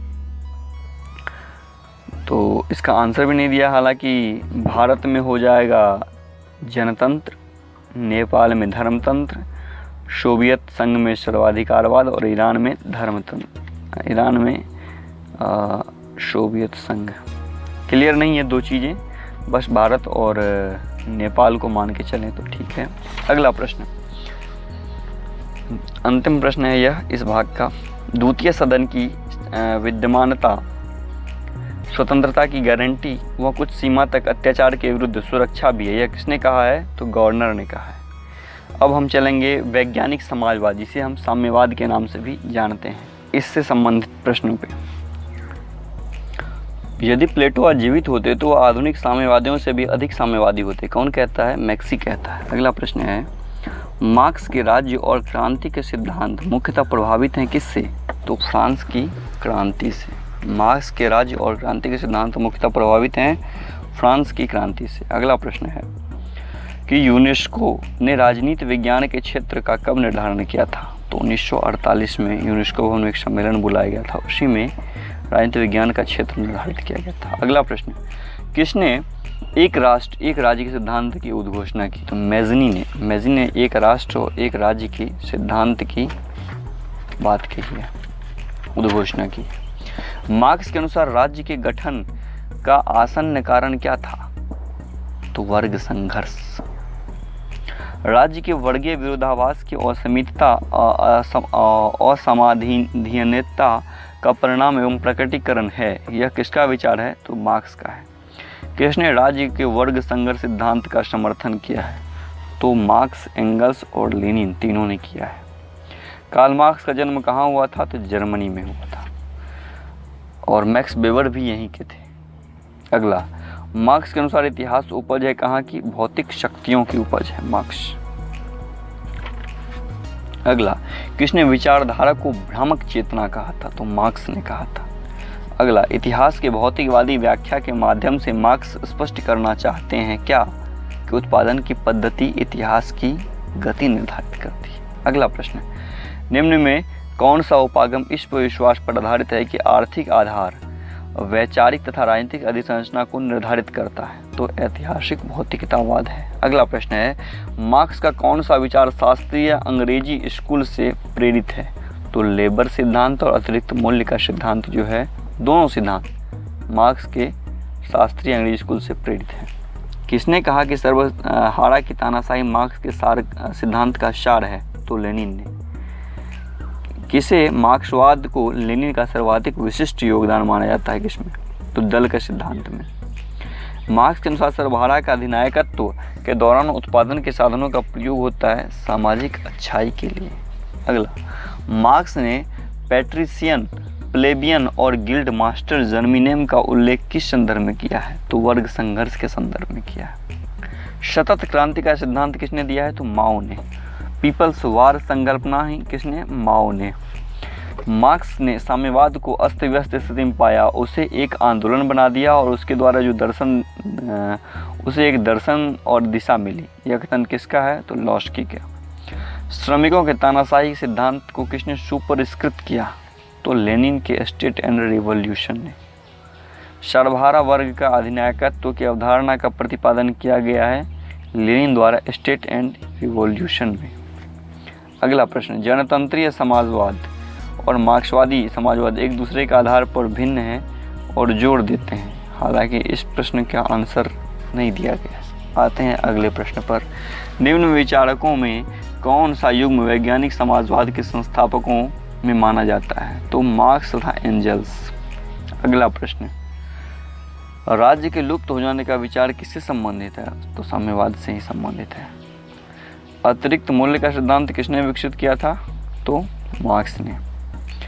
जनवादी लोकतंत्र की अवधारणा लोकतंत्र के मार्क्सवादी अवधारणा से संबंधित है। निम्नलिखित में तीन ऐसे जो एक दूसरे से मिलते हैं, चौथा कौन सा है जो तीनों से अलग है? तो वह समाजवाद है। इसके अलावा बहुलवाद, व्यक्तिवाद और उदारवाद तीनों मिलते हैं एक दूसरे से। विकासवादी समाजवाद का मुख्य प्रवक्ता कौन? तो एडवर्ड बर्नस्टीन विकासवादी समाजवाद का प्रमुख प्रवक्ता। समाजवाद शब्द का उपयोग किसने किया था? तो रॉबर्ट ओगन ने किया था। अगला, आंग्ल भाषी जगत में जो राजनीतिक सिद्धांत मर चुका है, साम्यवादी देशों में वह बंदी है और अन्यत्र मर रहा है, यह कौन कहा है? तो रॉबर्ट डहल ने कहा है। मार्क्सवादी केवल वही हैं जो वर्ग संघर्ष की मान्यता को मजदूर वर्ग की तानाशाही की मान्यता तक ले जाते हैं। किसने कहा है? तो लेनिन ने कहा है। अगला, लेनिन का मार्क्सवाद मार्क्स के सिद्धांतों की दृढ़ता में एवं कट्टरतम स्वीकृति होने के साथ परिस्थितियों के अनुसार इन सिद्धांतों की स्वतंत्रतम बदलती हुई व्यवस्था, यह कथन किसका है? तो यह कथन है सेवाइन का। नए समाज रूपी शिशु को गर्भ में धारण करने वाले अपनी पुरानी व्यवस्था के लिए शक्ति एक दाई है, यह कथन किसका है? तो यह कथन है मार्क्स का। अगला प्रश्न है कि शक्ति बंदूक की नली से निकलती है, तो यह कौन कहता है? तो यह माओ कहता है। अगला मिलान करने वाला है, तो बस हम नाम और उनका जो फिलॉसफी है वो बताते हैं। माओ से तुंग कहता है कि सैन्य शक्तियों का केंद्रीकरण देखने में आसान मालूम होता है, किंतु अमल में बहुत कठिन है। अगला मॉन्टेस्क्यू कहता है राज व्यवस्था को अनेक व्यक्तियों की संगठित शक्ति है। कार्ल मार्क्स कहता है कि दुनिया के मजदूरों एक हो जाओ। लेनिन कहता है कि वे लोग खतरनाक हैं जो यह नहीं समझते कि साम्राज्यवाद के खिलाफ संघर्ष तब तक दिखावा है जब तक कि इसे अवसरवाद की लड़ाई के साथ बांध न दिया जाए। अगला प्रश्न है कि निम्न में किस चिंतक ने विशिष्ट वर्गीय सिद्धांत और मार्क्सवाद का सम्मिलन करने का प्रयास किया? तो जेम्स बर्नहम ने विशिष्ट वर्गीय सिद्धांत और मार्क्सवाद को मिलाने का प्रयास किया। कौन सी पुस्तक कार्ल मार्क्स द्वारा नहीं लिखी गई है? तो जो लिखी गई है वो मैं बता दे रहा हूँ। दास कैपिटल लिखी गई, कम्युनिस्ट मैनिफेस्टो लिखी गई, वैल्यू प्राइस एंड प्रॉफिट ये भी मार्क्स की रचना है। यह सिद्धांत किसने प्रस्तुत किया है कि नव उपनिवेशवाद साम्राज्यवाद की अंतिम अवस्था है? तो नक्रुमा ने नव उपनिवेशवाद की बात की है। नव उपनिवेशवाद साम्राज्यवाद की अंतिम अवस्था है। अगला प्रश्न है लाखों लोग मार्क्स को देवता के रूप में पूजते हैं और अन्य लाखों लोग दुष्ट के रूप में घृणा करते हैं, यह कथन किसका है? तो यह कथन मैक्सी का है। यह कथन मैक्सी का है। अगला प्रश्न मार्क्सवादी समाजवाद के अनुसार समाजवादी राज्य में राज्य आवश्यक है। अगला प्रश्न सर्वप्रथम किस मार्क्सवादी ने राष्ट्रवाद के अभिमत को स्वीकार किया था? तो स्टालिन ने स्वीकार किया था। साम्यवादियों की कोई पितृभूमि नहीं होती, यह कथन किसका है? लेनिन का है। समाजवाद का संबंध मुख्यतया निम्न में किस वर्ग से है? तो श्रमिक वर्ग से है। अगला प्रश्न मिलान करने वाला है, मैं बस बताता हूँ कि विकासवादी समाजवाद की बात बर्नस्टीन करते हैं, वैज्ञानिक समाजवाद की बात कार्ल मार्क्स करते हैं, काल्पनिक समाजवाद की बात सेंट साइमन करते हैं और अराजकतावाद की बात क्रिप्टोतिकन करते हैं। फिर अगला फिर मिलान करने वाला है। रॉबर्ट ओवन कल्पनावादी समाजवाद की बात करते हैं, हर्बर्ट मार्क्यूजे नव वामपंथी हैं, थियोडोर अडोर्नो क्रिटिकल थियोरी हैं। अगला प्रश्न समाजवाद की संकल्पना किसके द्वारा क्रमबद्धता से विकसित की गई है? तो कार्ल मार्क्स के द्वारा। अगला प्रश्न लोकतांत्रिक समाजवाद किसका आधुनिक रूप है? तो फोबियनवाद का आधुनिक रूप है लोकतांत्रिक समाजवाद। अगला प्रश्न श्रेणी समाजवाद का संबंध निम्न में किस देश से रहा है? तो श्रेणी समाजवाद का संबंध ब्रिटेन से रहा है। अगला प्रश्न सिंडिकेलिस्ट समाजवाद में इनमें से किस पर अधिक जोर दिया गया है? तो श्रमिक संघ और व्यापक हड़ताल पर अधिक जोर दिया गया है। रैमजे म्योर कहते हैं कि समाजवाद परिस्थितियों के अनुसार रंग बदलने वाला गिरगिट सा है। अगला प्रश्न समाजवाद को मैं अपने मस्तिष्क और हृदय में रखता हूँ, यह कथन किसका है? तो पंडित जवाहरलाल नेहरू का है। समाजवाद का अभिप्राय आय की समानता के अतिरिक्त कुछ भी नहीं है, बर्नार्ड शॉ कहते हैं। 1835 के अपने भाषण में किसने समाजवाद शब्द का प्रयोग किया था? तो रॉबर्ट ओवन ने। पूंजीवाद के सागर के बीच की समाजवादी द्वीप सारे संसार के सर्वहारा वर्ग क्रांतिकारी आंदोलन के लिए प्रकाश पुंज का कार्य करेगा, कौन कहता है? तो लेनिन। मार्क्सवाद को युग का भ्रम किसने कहा है? तो एक्टन ने कहा है मार्क्सवाद को युग का भ्रम, लॉर्ड एक्टन। समाजवाद परिस्थितियों के अनुसार रंग बदलने वाला गिरगिट सा है, कौन हो जाएगा इसमें? रैमजे म्योर, गिरगिट रैमजे म्योर। किसने कहा था कि राज्य एक मशीन से बढ़कर कुछ नहीं है? एंजल्स ने। व्यक्तिगत संपत्ति के संदर्भ में श्रम सिद्धांत जो आधुनिक समाजवाद का आधार बना है संबंधित है किससे? हॉब्स और लॉक से। निम्नलिखित में कौन नव वामपंथवादी विचारक हैं? तो एरिक फ्रॉम मार्क्यूज दोनों ही नव वामपंथी विचारक हैं। विकेंद्रित समाजवाद के प्रबल समर्थक कौन थे? तो राम मनोहर लोहिया। समाजवादी विचार का संबंध किससे है? तो आर्थिक समानता से है, न कि राजनीतिक, शैक्षिक या सांस्कृतिक से। निम्न में किस लेखक ने साम्यवादी राज्य को नए वर्ग के अस्तित्व में आने की चर्चा की है? तो मिलोवान जिलास ने साम्यवादी राज्य को एक नए वर्ग के अस्तित्व में आने की चर्चा की है। अगला प्रश्न है कौन से कथन सही हैं? तो बस मैं सही कथन बता रहा हूँ कि ग्रामसी शासक वर्ग की आध्यात्मिक और सांस्कृतिक सर्वोच्चता पर अधिक बल देते हैं। दूसरा ये है कि ग्रामसी का कहना है कि नागरिक समाज द्वारा पूंजीवादी वर्चस्व के मूल्यों और मान्यताओं का प्रसार किया जाता है। अगला प्रश्न ये है कि किसके संसर्ग में एम.एन. रॉय ने मैक्सिको में मार्क्सवाद अपनाने के लिए प्रेरित किया? तो माइकल बारोडीन, आयोडीन के जगह बारोडीन कर दीजिए, ने एम.एन. रॉय को मार्क्सवाद को अपनाने के लिए प्रेरित किया। ये बोल्शेविक दल के नेता थे। इनका नाम था मिखाइल मार्कोविच। और इस तरह से राजनीतिक सिद्धांत के सारे प्रश्न। राजनीतिक दर्शन के महत्वपूर्ण प्रश्न। कौन सा गांधी जी के विचार गांधीवादी समाज का शीर्ष माना जाता है? सर्वोदय। किसने कहा उन कानूनों का पालन करना जिन्हें हमें स्वयं अपने लिए बनाते हैं स्वतंत्रता है? रूसो। राजनीतिक चिंतन का आरंभ यूनानियों से होता है। यह कथन किसका है? बारकर का है। मुझे केक खाने का कोई अधिकार नहीं यदि मेरे पड़ोसी को भूखा सोना पड़े। लॉस्की। गांधीवादी विचारों में निम्न में कौन से संघर्ष प्रमुखता से अभिव्यक्त नहीं होते? गांव और शहर में संघर्ष। राष्ट्रीय सभ्यता के लिए खतरा है। राष्ट्रीयता सभ्यता के लिए खतरा है। किसने कहा है? रविंद्रनाथ टैगोर ने। निम्नलिखित में कौन सा दंड का एक सिद्धांत नहीं है? वितरणात्मक। कौन भारतीय राजनीतिक व्यवस्था के विभिन्न स्तरों पर विभिन्न राजनीतिक शैलियों के प्रचलन की बात करते हैं? तो मॉरिस जोन्स। मनुस्मृति में कितने अध्याय हैं? 12। राज्य की उत्पत्ति के संदर्भ में शांति पर्व में कितने सिद्धांत प्रतिपादित किए गए हैं? 2। इनमें से कौन सा चिंतक अर्थशास्त्र परंपरा का चिंतक है? व्यात व्याधि। दक्षिण अफ्रीका में महात्मा गांधी का आश्रम का नाम क्या था? फिनिक्स आश्रम। जयप्रकाश नारायण के किस विचार से भारत में एक बड़ा जन आंदोलन और आपातकाल लागू हुआ? समग्र क्रांति। निम्न में से किसने सर्वोदय को जन समाजवाद कहा है? तो जयप्रकाश नारायण ने।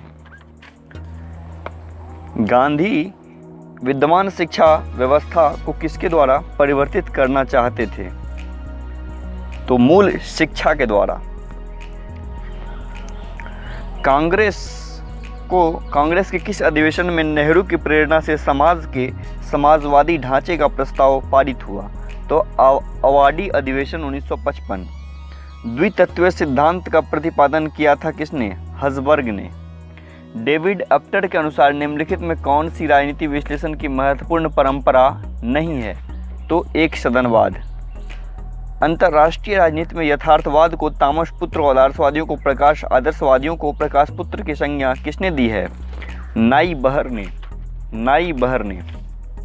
मोने के अनुसार स्टाफ कार्य के 3 पक्ष कौन कौन से हैं? सूचनात्मक, पर्यवेक्षणात्मक और परामर्शकारी। किंतु प्रत्येक व्यक्ति जानता है। अगला प्रश्न है, किंतु प्रत्येक व्यक्ति जानता है कि संसद राजा को ऑस्टिनवादी अर्थ में प्रभुसत्ता संपन्न संस्था समझना असंगत है। यह कथन किसका है? लॉस्की का। मॉर्टन कैप्लॉन ने अंतर्राष्ट्रीय राजव्यवस्था के निम्न में किस प्रतिमान की कल्पना नहीं की थी? तो उत्तर परमाणु युद्ध मॉडल की। कैप्लॉन ने अपनी पुस्तक में अंतर्राष्ट्रीय व्यवहार के 6 मॉडल प्रस्तुत किए थे। पहला, शक्ति संतुलन व्यवस्था। दूसरा, ढीली द्विध्रुवीय व्यवस्था। तीसरा, कठोर द्विध्रुवीय व्यवस्था। चौथा, सार्वभौमिक व्यवस्था। पांचवा, पदसोपानीय व्यवस्था। और छठा, इकाई निषेधाधिकार व्यवस्था। इनमें से किसे वैज्ञानिक प्रबंध का पिता कहा जाता है? तो F.W. टेलर को। इनमें से किसने कहा था ज्ञान ही शक्ति है? तो ज्ञान ही शक्ति है, यह कथन है फ्रांसिस बेकन का, जो अंग्रेज दार्शनिक और न्यायविद हैं। शासकीय विचारधारा की संकल्पना इसमें से किसकी है? मोस्का की। निम्नलिखित में से किस एक सिद्धांतवादी ने कहा, मैं समस्त मानव जाति की एक सामान्य प्रवृत्ति है, एक के बाद दूसरी शक्ति प्राप्त करने की शाश्वत तथा अनवरत अभिलाषा को प्रस्तुत करता हूँ जो केवल मृत्यु के साथ ही समाप्त होती है। हॉब्स कहता है। निम्नलिखित में किसने बुद्धिजीवियों के वर्चस्व के सिद्धांत का प्रतिपादन किया? तो ग्रामशी ने बुद्धिजीवियों के वर्चस्व। शांति पर्व के मंत्रिमंडल में मंत्रियों की संख्या कितनी निर्धारित की गई? तो अनिश्चित है। मनुस्मृति में राज्य का स्वरूप सावयवी है। निम्न में से किसने माना कि कौटिल्य का मंडल सिद्धांत शक्ति संतुलन पर आधारित है? तो ए.एस. अल्टेकर ने। कौटिल्य के अनुसार राजा का मुख्य कार्य है विधि को लागू करना। कौटिल्य समर्थक था किसका? सीमित राजतंत्र का। कौटिल्य के अनुसार राज्य मंडल में कितनी संख्याएं होनी चाहिए? 12 मंडल की बात करते हैं कौटिल्य द्वारा दिए गए योगक्षेम सिद्धांत का अर्थ है प्रसन्नता और समृद्धि का विचार। कानून उच्चतर द्वारा निम्नतर को दिया गया आदेश है ऑस्टिन के द्वारा। ऑस्टिन 1832 में अपनी पुस्तक लिखी थी लेक्चर्स ऑन ज्यूरिस्प्रूडेंस। यह निश्चित है कि सरकार की उत्पत्ति बल प्रयोग के परिणाम स्वरूप तथा बल प्रयोग द्वारा होती है। यह कथन किसका है? स्पेंसर का है। निम्नलिखित में किसको कानून के समादेशन सिद्धांत का उन्नायक कहा जाता है? तो जॉन ऑस्टिन को। कानून संप्रभु की आज्ञा है जॉन ऑस्टिन। कानून संप्रभु की आज्ञा है जॉन ऑस्टिन। कानून अधिकार कानूनों का तथा केवल कानूनों का ही फल है। बिना कानूनों का कोई अधिकार नहीं, कानूनों के खिलाफ कोई अधिकार नहीं तथा कानूनों से पहले कोई अधिकार नहीं। यह कथन किसका है? तो यह कथन है बेंथम का।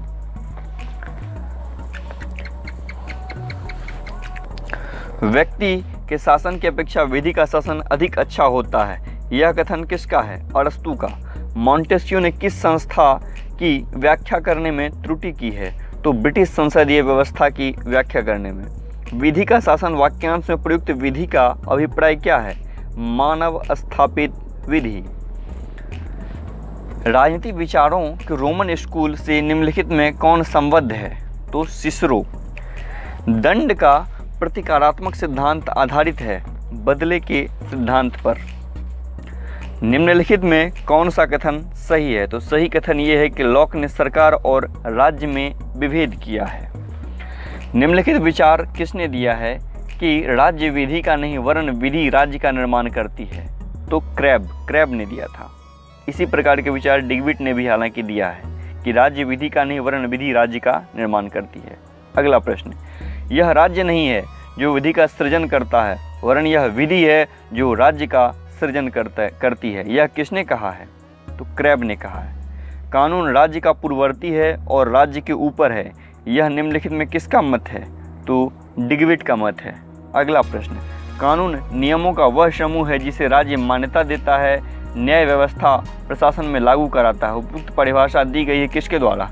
तो शालमंड के द्वारा। दितांत का क्या अर्थ है? तो दितांत का अर्थ है तनावों का शैथिल्य।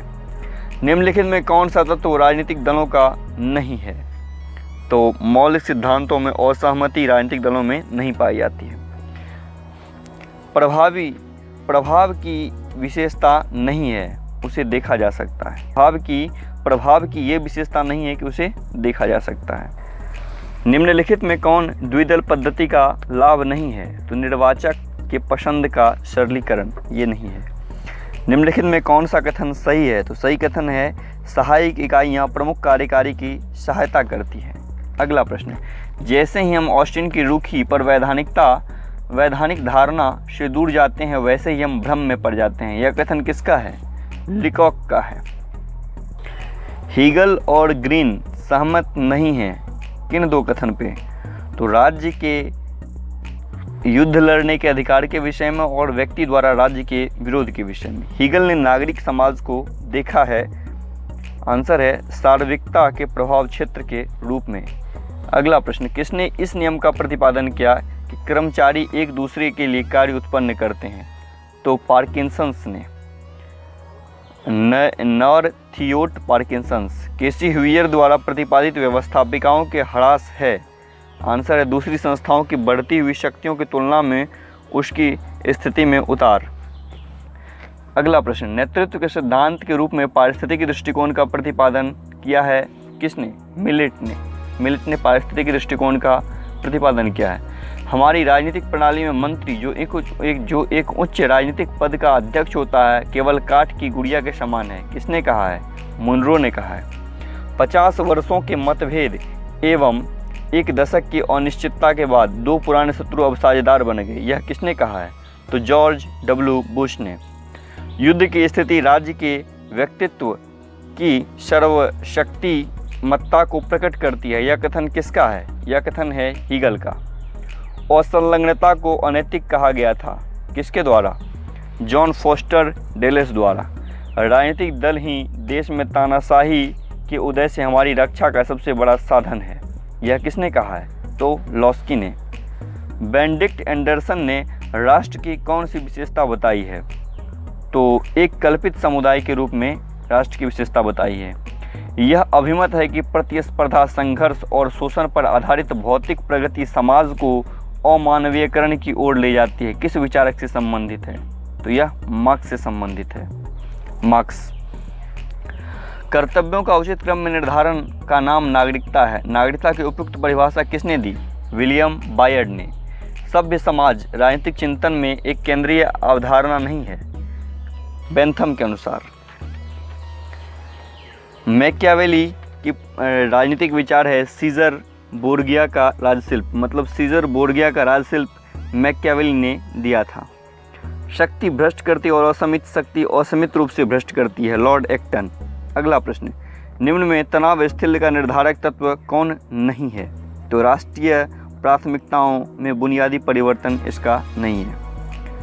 इनमें कौन राजनीतिक संस्कृति का संघटक नहीं है? तो व्यक्तिपरक हित नहीं है। अगला प्रश्न, राजनीतिक संस्कृति का अभिप्राय क्या है? राजनीतिक मूल्य, विश्वास और दृष्टिकोण, ये है। लुसियन पाई की पुस्तक का नाम है political culture and political development.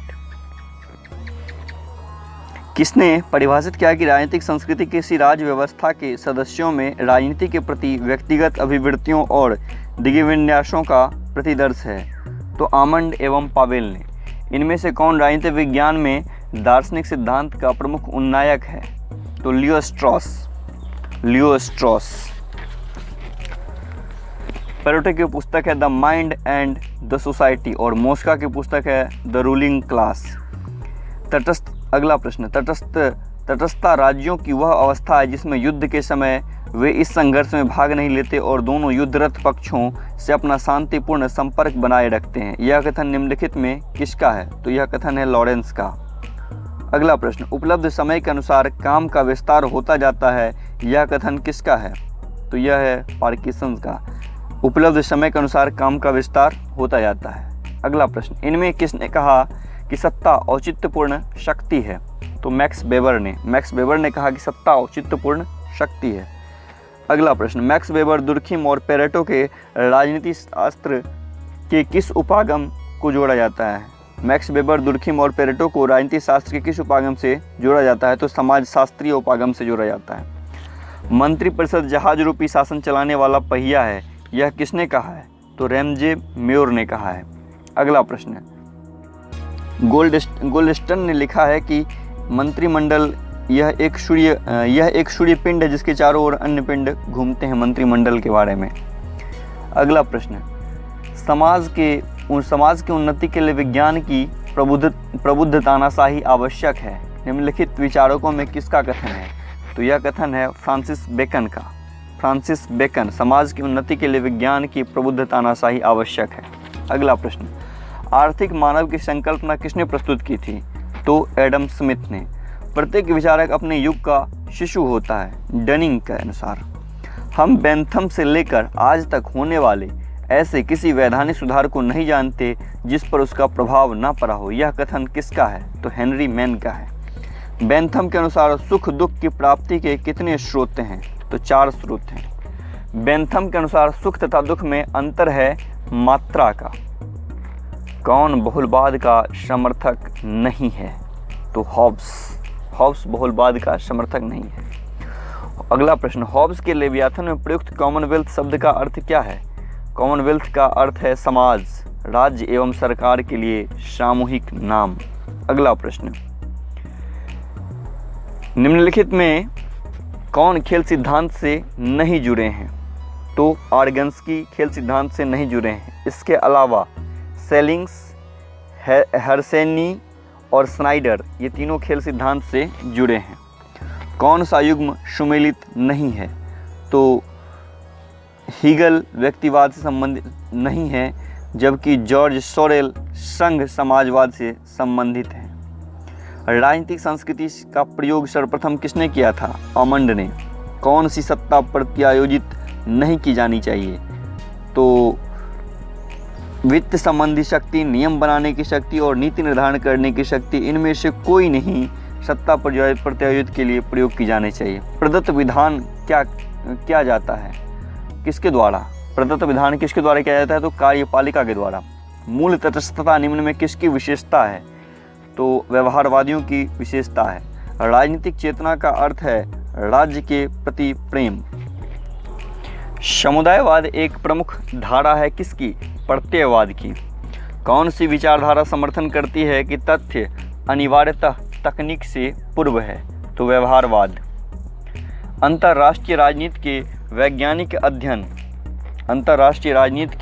वैज्ञानिक अध्ययन में उन्नति तब तक संभव नहीं जब तक कि मार्गेंथाउ का यथार्थवादी सिद्धांत प्रभावशाली है। यह कथन किसका है? तो यह है बेनो वासरमैन का। एक व्यवस्थापिका जो मंत्रिपरिषद के समक्ष निर्बल है तथा एक मंत्रिपरिषद जो राष्ट्रपति के समक्ष निर्बल है, किस देश की शासन व्यवस्था की विशेषता है? तो यह विशेषता है फ्रांस की। किस देश की न्यायपालिका स्वतंत्र नहीं है? तो रूस की न्यायपालिका स्वतंत्र नहीं है। संयुक्त राज्य अमेरिका में शासन की शीर्षविहीन शाखा और कांग्रेस की भुजाएं किसे कहा गया है? स्वतंत्र नियामकी आयोग को। अमेरिकी संविधान में बिल ऑफ राइट्स किस संशोधन द्वारा जोड़ा गया? तो प्रथम 10 संशोधनों द्वारा बिल ऑफ राइट्स को जोड़ा गया। और इस भाग का अंतिम प्रश्न है कि सैनिक औद्योगिक संकुल किसके द्वारा प्रयुक्त होने के पश्चात व्यापक प्रयोग में लाए जाने लगा? तो आइजनहावर द्वारा। अगले भाग में हम स्वतंत्रता एवं समानता से संबंधित प्रश्न को देखेंगे। 20वीं शताब्दी में स्वतंत्रता के नकारात्मक दृष्टिकोण के अग्रतम प्रतिपादकों में कौन है? तो आइजिया बर्लिन। अगला प्रश्न, सतत जागरूकता ही स्वतंत्रता का मूल्य है, यह कथन किसका है? यह कथन वाशिंगटन का है।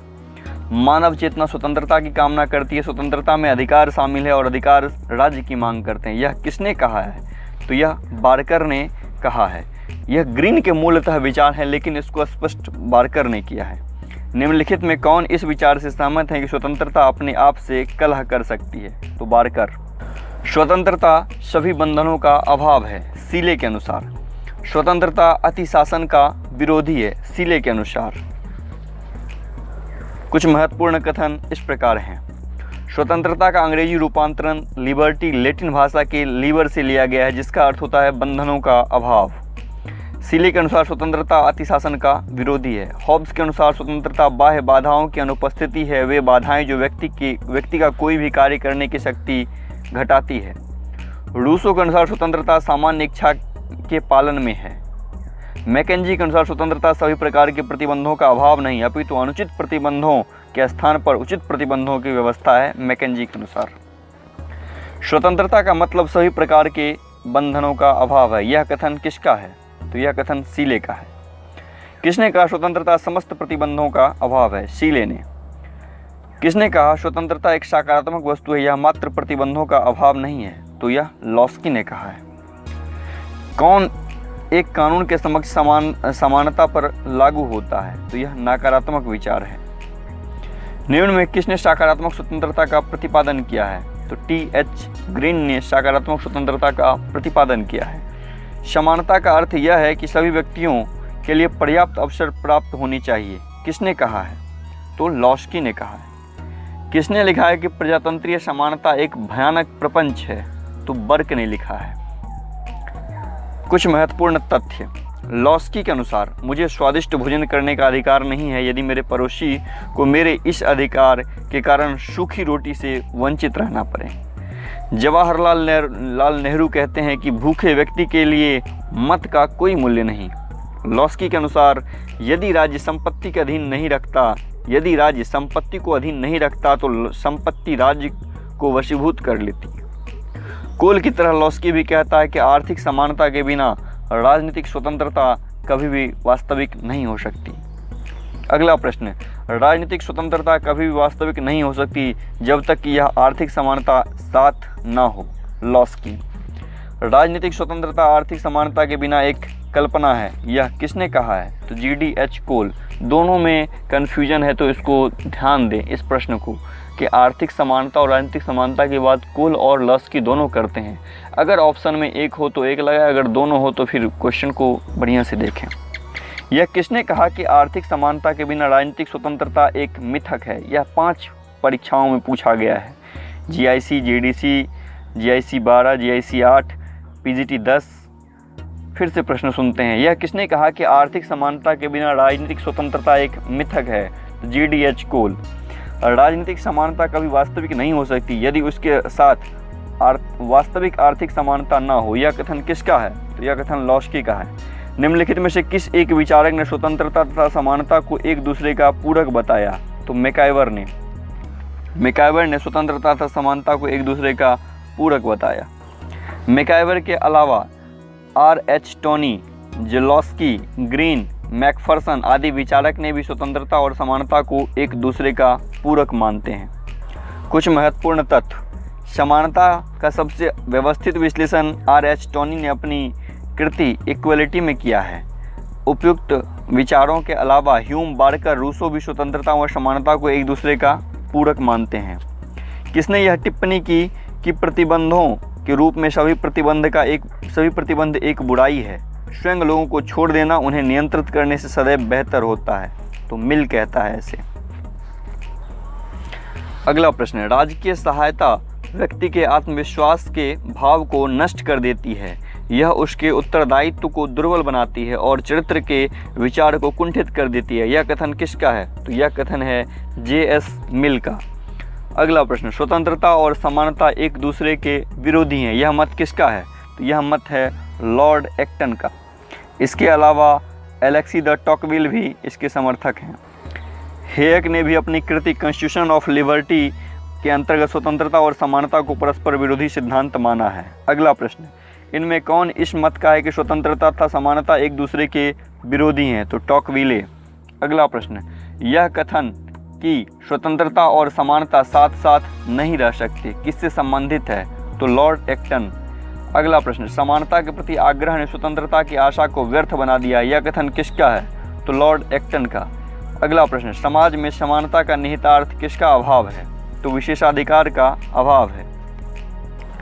अगला प्रश्न, स्वतंत्रता उस कार्य को करने की एक सकारात्मक शक्ति है जो उपयोग तथा उपभोग करने योग्य हो, यह कथन किसका है? तो यह कथन T.H. ग्रीन का है। स्वतंत्रता और समानता एक दूसरे के पूरक हैं, इस विचार के समर्थक कौन हैं? तो रूसो हैं।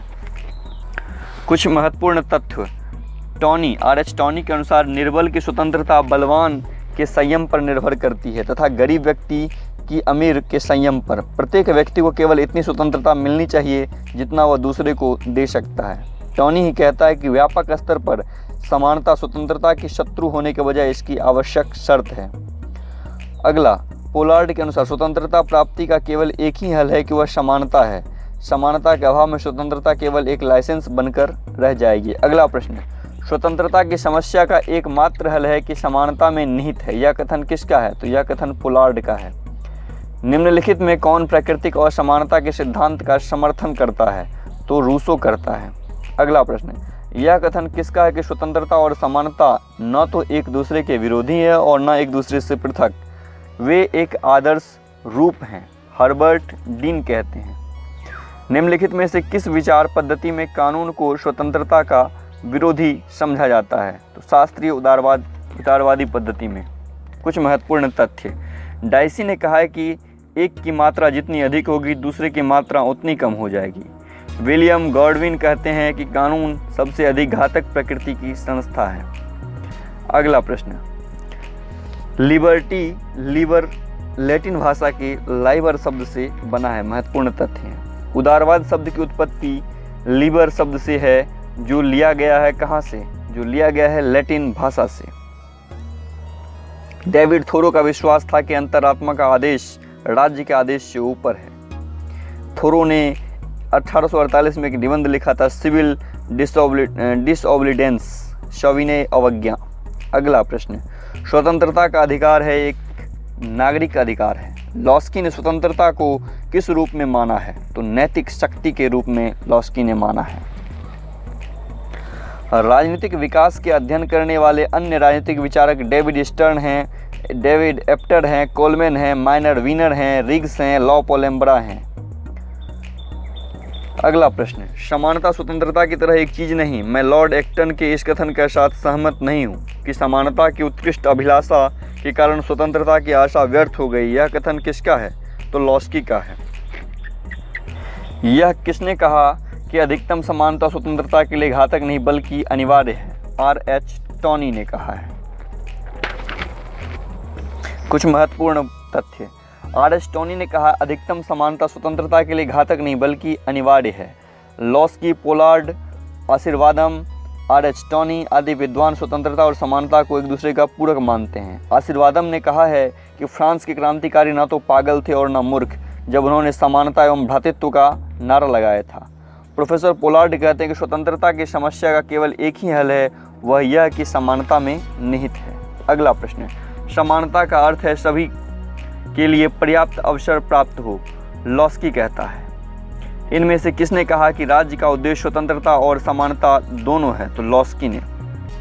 सकारात्मक स्वतंत्रता ग्रीन के द्वारा दी गई है। ग्रीन की स्वतंत्रता संबंधी विचार प्रमुखता किससे प्रभावित हैं? तो हीगल से प्रभावित हैं। कुछ महत्वपूर्ण तथ्य, एडिसन कहते हैं कि जब स्वतंत्रता चली जाती है तब जीवन निस्तेज हो जाता है, उसमें कोई उत्साह नहीं रहता। पैट्रिक हेनरी कहते हैं मुझे स्वतंत्रता दो अथवा मृत्यु दो। विनोबा भावे कहते हैं स्वतंत्रता जन्म सिद्ध हक नहीं कर्म सिद्ध हक है। अब्राहम लिंकन कहते हैं कि जो लोग दूसरे की आज़ादी नहीं देते वो उन्हें खुद भी इसका हक नहीं होता है। अगला प्रश्न, किसके द्वारा निम्नलिखित स्वीकार किया गया कि हम इस तथ्य को स्वयं सिद्ध मानते हैं कि सभी व्यक्ति समान बनाए गए हैं? तो अमेरिकी स्वतंत्रता की यह घोषणा है। अगला प्रश्न, निम्नलिखित में कौन सा व्यक्ति स्वतंत्रता के लिए गलत है? तो सभी प्रतिबंधों का अभाव जो है स्वतंत्रता के लिए गलत है। मिलान करना है, इसको मैं ऐसे बताता हूँ कि राजनीतिक समानता एक व्यक्ति एक मत होता है, सामाजिक समानता भेदभाव का अंत होता है, आर्थिक समानता शोषण का अंत होता है और कानूनी समानता कानून के समक्ष समानता होता है।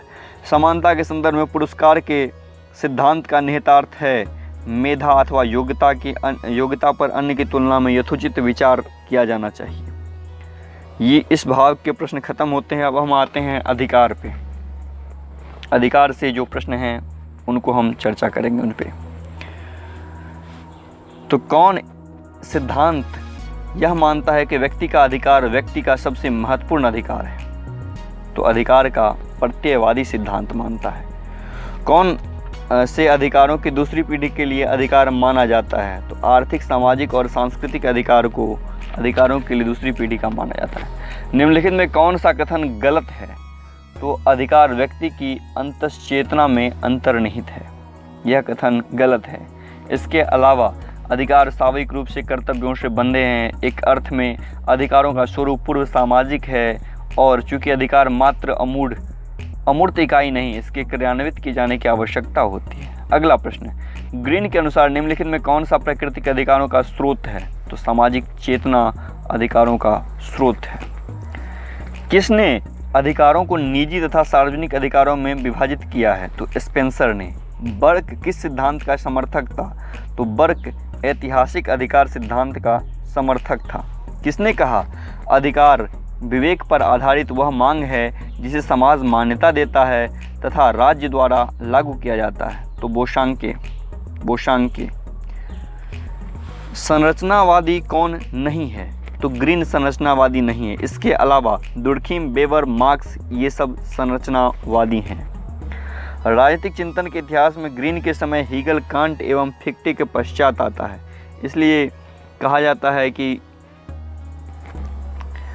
इन इनसे हीगल, कांट और फिक्टे से ग्रीन प्रभावित थे। खास करके हीगल से, विशेष रूप से हीगल और कांट से प्रभावित थे ग्रीन। ग्रीन राज्य को बहुलवादी नहीं मानते, वह राज्य के अन्य समुदाय से उच्च स्थान देते हैं। नागरिक को काम करने का अधिकार है, उसे अस्तित्व के साधनों के अभिगमन से वंचित करने का आशय है, उसे उस चीज़ से वंचित करना जो उसके व्यक्तित्व के विकास को संभव बनाती है। कौन कहता है? लॉस्की। अधिकार इसलिए लागू किए जाते हैं क्योंकि वे अधिकार हैं, वे अधिकार इसलिए नहीं हैं कि उसे लागू किया गया। यह कथन संबंधित है नैसर्गिक सिद्धांत से। कुछ महत्वपूर्ण तथ्य है। अधिकारों का वैधानिक सिद्धांत के समर्थक ऑस्टिन, बेंथम, हॉब्स, हॉलैंड आदि विद्वान। आदर्शवादी सिद्धांत के समर्थक हैं cross, Henry man, green, Laski एवं कांट। ऐतिहासिक सिद्धांत के समर्थक हैं बर्क, हीगल, हेनरी मैन और शेविग्नी। और समाज कल्याण सिद्धांत के समर्थक हैं बेंथम, मिल, रॉस्को पॉन्ड, प्रोफेसर चैपर आदि। अगला प्रश्न आते हैं, अधिकारों का महत्व केवल कर्तव्यों के संसार में ही होता है। यह किसका कथन है? तो यह वाइल्ड का कथन है। अगला प्रश्न है, जिन्हें हम सही तौर पर अधिकार कहते हुए वास्तव में सही तौर पर कहलाए जाने वाले कानून की रचनाएं हैं। अधिकारों की यह परिभाषा किससे संबंधित है? तो बेंथम से। पैनऑप्टिकन निम्नलिखित में किसका आदर्श उदाहरण है? तो जेल का। वास्तविक कानून उसका आदेश है जिसे दूसरे को आदेश देने का अधिकार प्राप्त है। किसके अनुसार? हॉब्स के अनुसार। अगला प्रश्न, व्यक्ति का अधिकार जो उसे सहज ही प्राप्त है, जिससे उसे वंचित नहीं किया जा सकता और न ही उसे स्थानांतरित किया जा सकता है। कौन सा? प्राकृतिक अधिकार। निम्नलिखित में कौन एक अधिकारों का कानूनी सिद्धांत का समर्थक नहीं है? तो प्राकृतिक कानूनी अधिकारों के सिद्धांत का समर्थक लॉक नहीं है। लॉक प्राकृतिक अधिकारों के सिद्धांत का समर्थन करते हैं, कानूनी सिद्धांत का समर्थन नहीं करते हैं। कानूनी सिद्धांत के समर्थक हैं ऑस्टिन, हॉब्स और बेंथम। एक बार फिर से कि कानूनी सिद्धांत के समर्थक हैं हॉब्स, ऑस्टिन और बेंथम, जबकि प्राकृतिक अधिकार सिद्धांत के समर्थक हैं लॉक। अगला प्रश्न, अधिकारों के कानूनी सिद्धांत की वकालत करने का श्रेय किसे जाता है? तो ऑस्टिन को। अगला प्रश्न, शक्ति और प्राधिकार में निर्भेदक तत्व क्या है? तो है वैधता। अगला प्रश्न, निम्न में कौन एक अधिकार का लक्षण नहीं है? तो समाज का संरक्षण एक अधिकार का लक्षण नहीं है। प्राकृतिक अधिकार सिद्धांत की पुष्टि की गई है केवल कुछ उदारवादियों द्वारा। थॉमस हॉब्स का जन्म और मृत्यु है 1588 में जन्म हुआ और 1679 में उनकी मृत्यु हो गई है। अगला प्रश्न, राजनीतिक अधिकारों में किसे सम्मिलित नहीं करते हैं? तो राजनीतिक अधिकारों में काम प्राप्त करना, वर्क कैपेबिलिटी जो है वो सरकार नहीं प्रदान करती है, ये अधिकार में नहीं माना जाता है। अगला प्रश्न जो काफ़ी महत्वपूर्ण है और अंतिम प्रश्न है इस भाग का, तो निम्नलिखित में कौन प्राकृतिक अधिकार सिद्धांत का प्रतिपादक है? तो प्राकृतिक अधिकारों सिद्धांत का प्रतिपादक कौन है? Thomas pen. बेंथम कानूनी अधिकार सिद्धांत के समर्थक हैं। बर्क ऐतिहासिक अधिकार सिद्धांत के समर्थक हैं। थॉमस पेन प्राकृतिक अधिकार सिद्धांत के प्रतिपादक और समर्थक भी हैं। आज इतना ही। अगले भाग में हम तुलनात्मक राजनीति के महत्वपूर्ण प्रश्नों पर चर्चा करेंगे। अच्छा लगा हो लाइक और सब्सक्राइब अवश्य करें ताकि आपको चीज़ें आसानी से उपलब्ध हो जाएं। धन्यवाद।